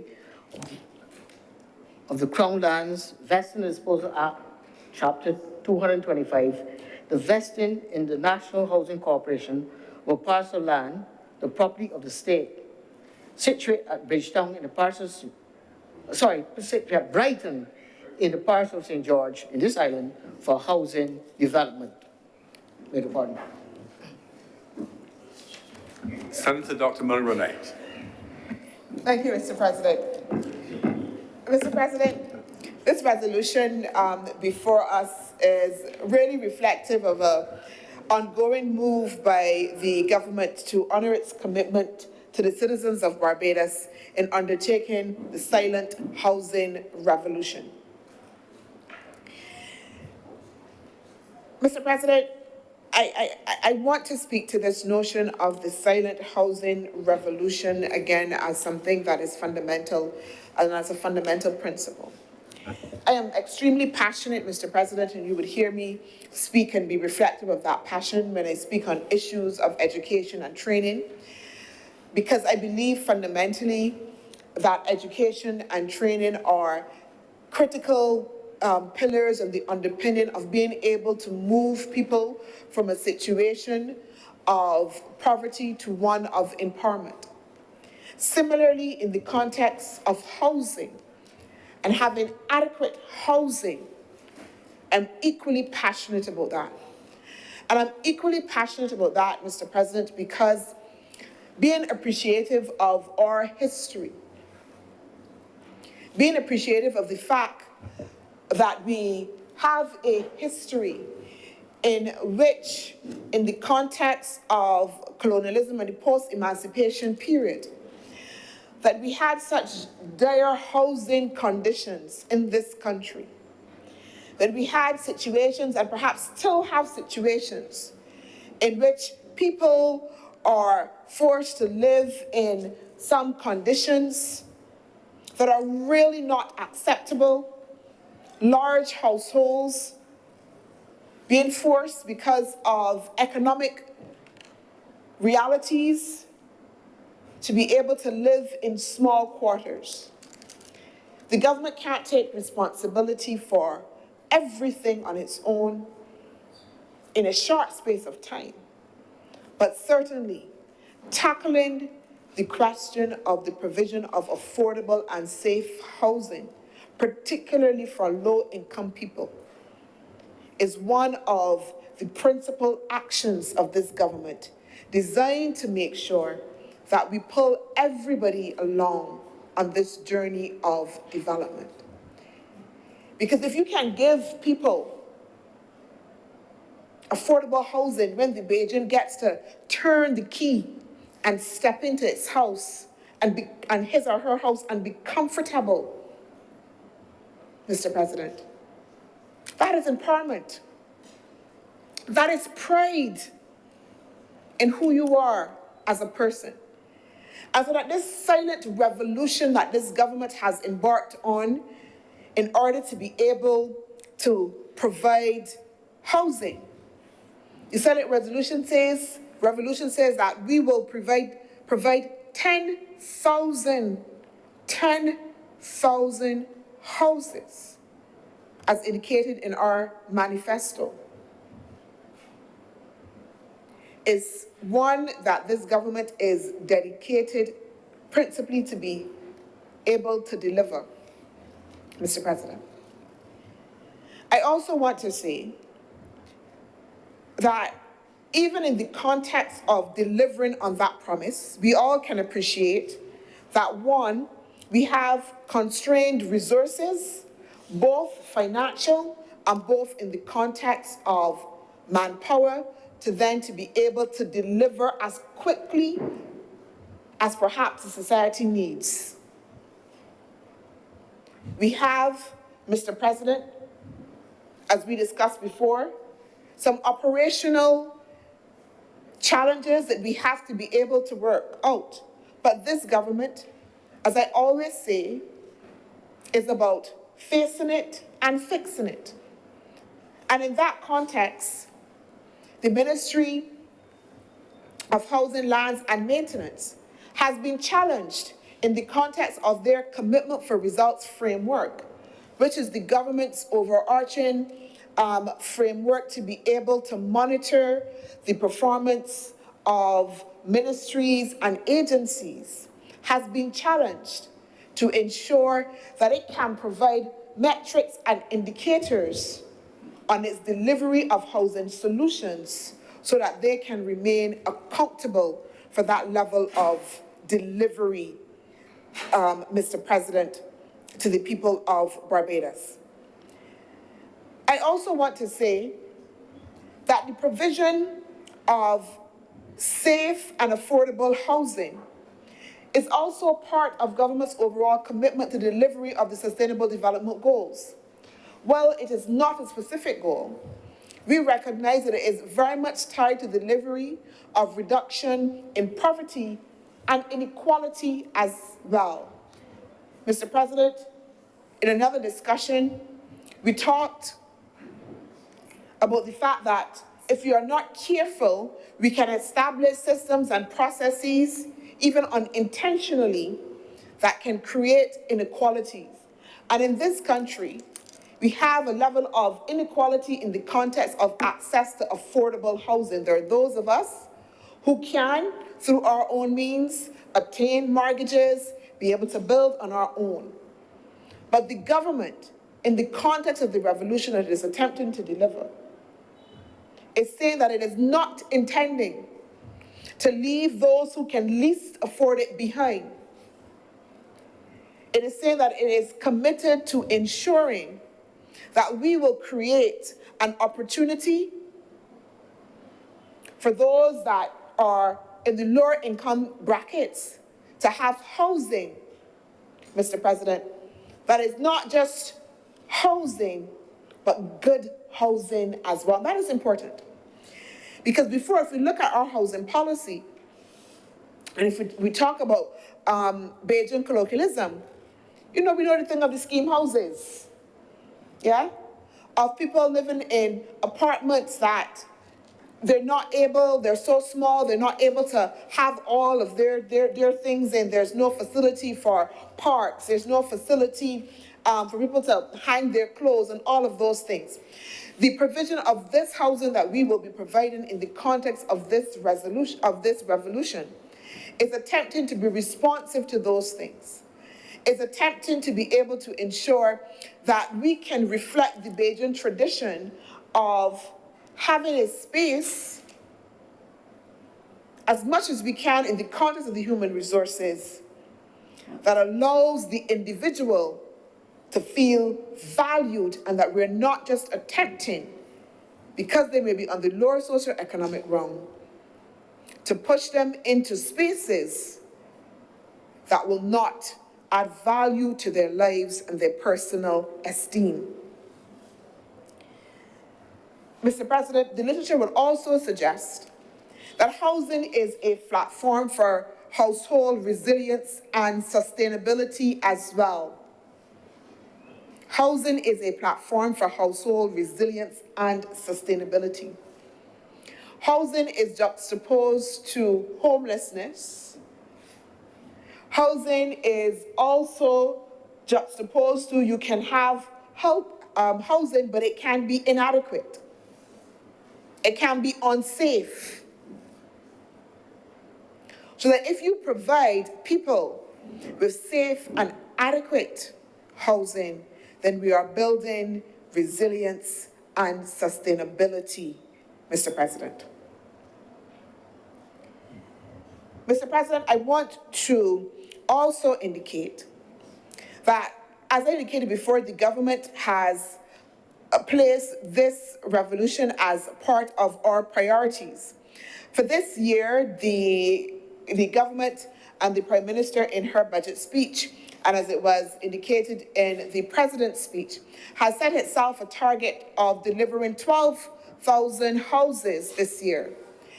The Ministry of Housing and Lands and Maintenance is reporting that it is on track to exceed the delivery of that amount for this year and also as well for next year.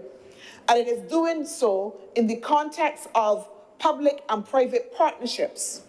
And again, Mr. President, that is a conversation, because the government has been criticized in some quarters for its delivery, but we have recognized that the government on its own with its resources cannot always be the one solely going out there to be able to deliver the housing solutions for people, and therefore is engaging in the necessary partnerships in order to be able to deliver this housing that we want to make sure is accessible for all.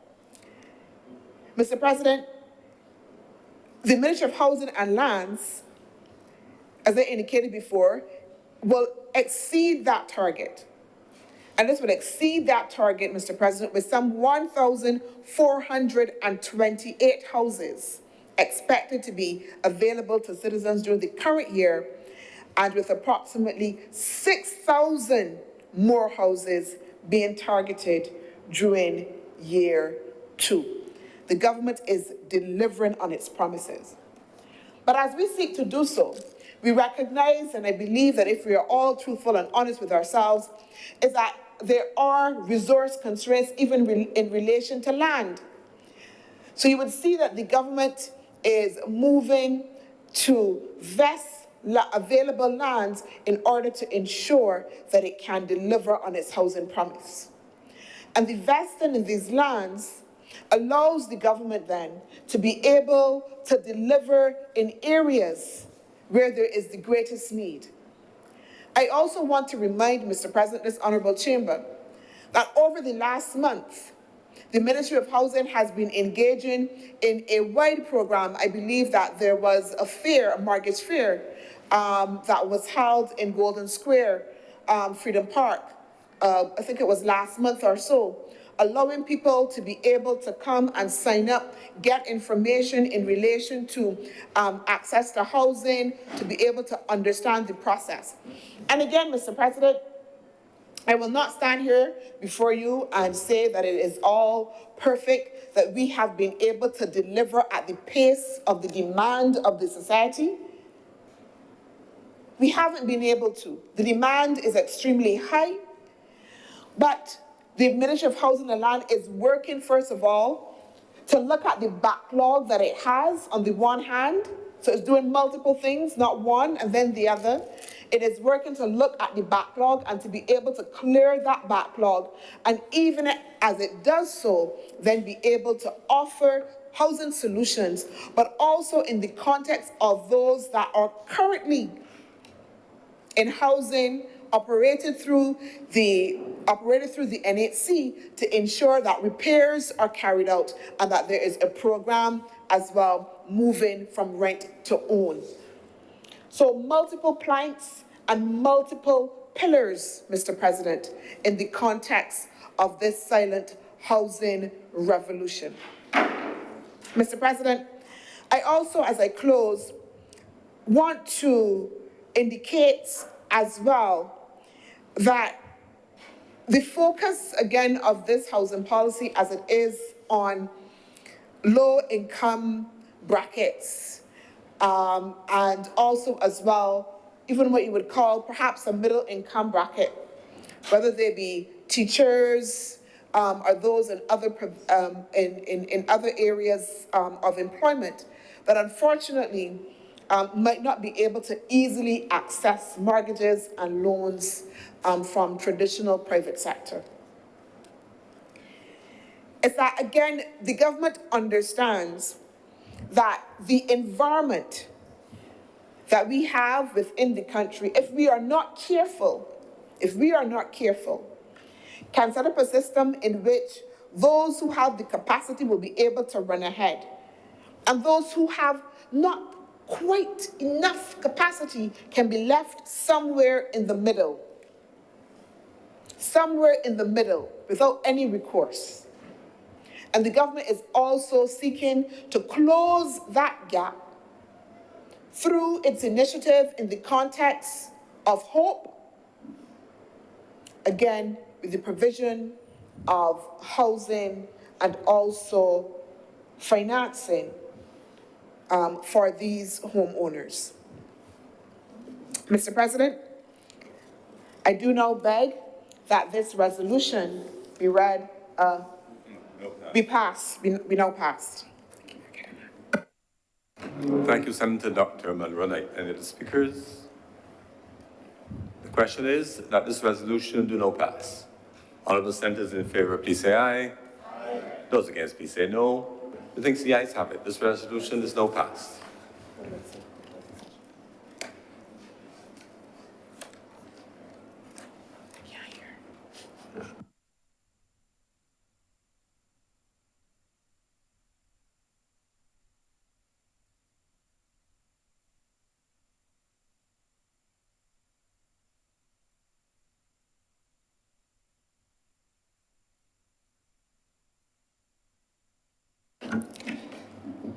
Mr. President, I do now move to beg that this session be adjourned sine die.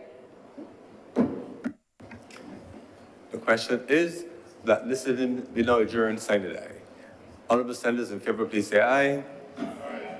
Those against, please say no. The things the ayes have it. This sitting stands adjourned sine die.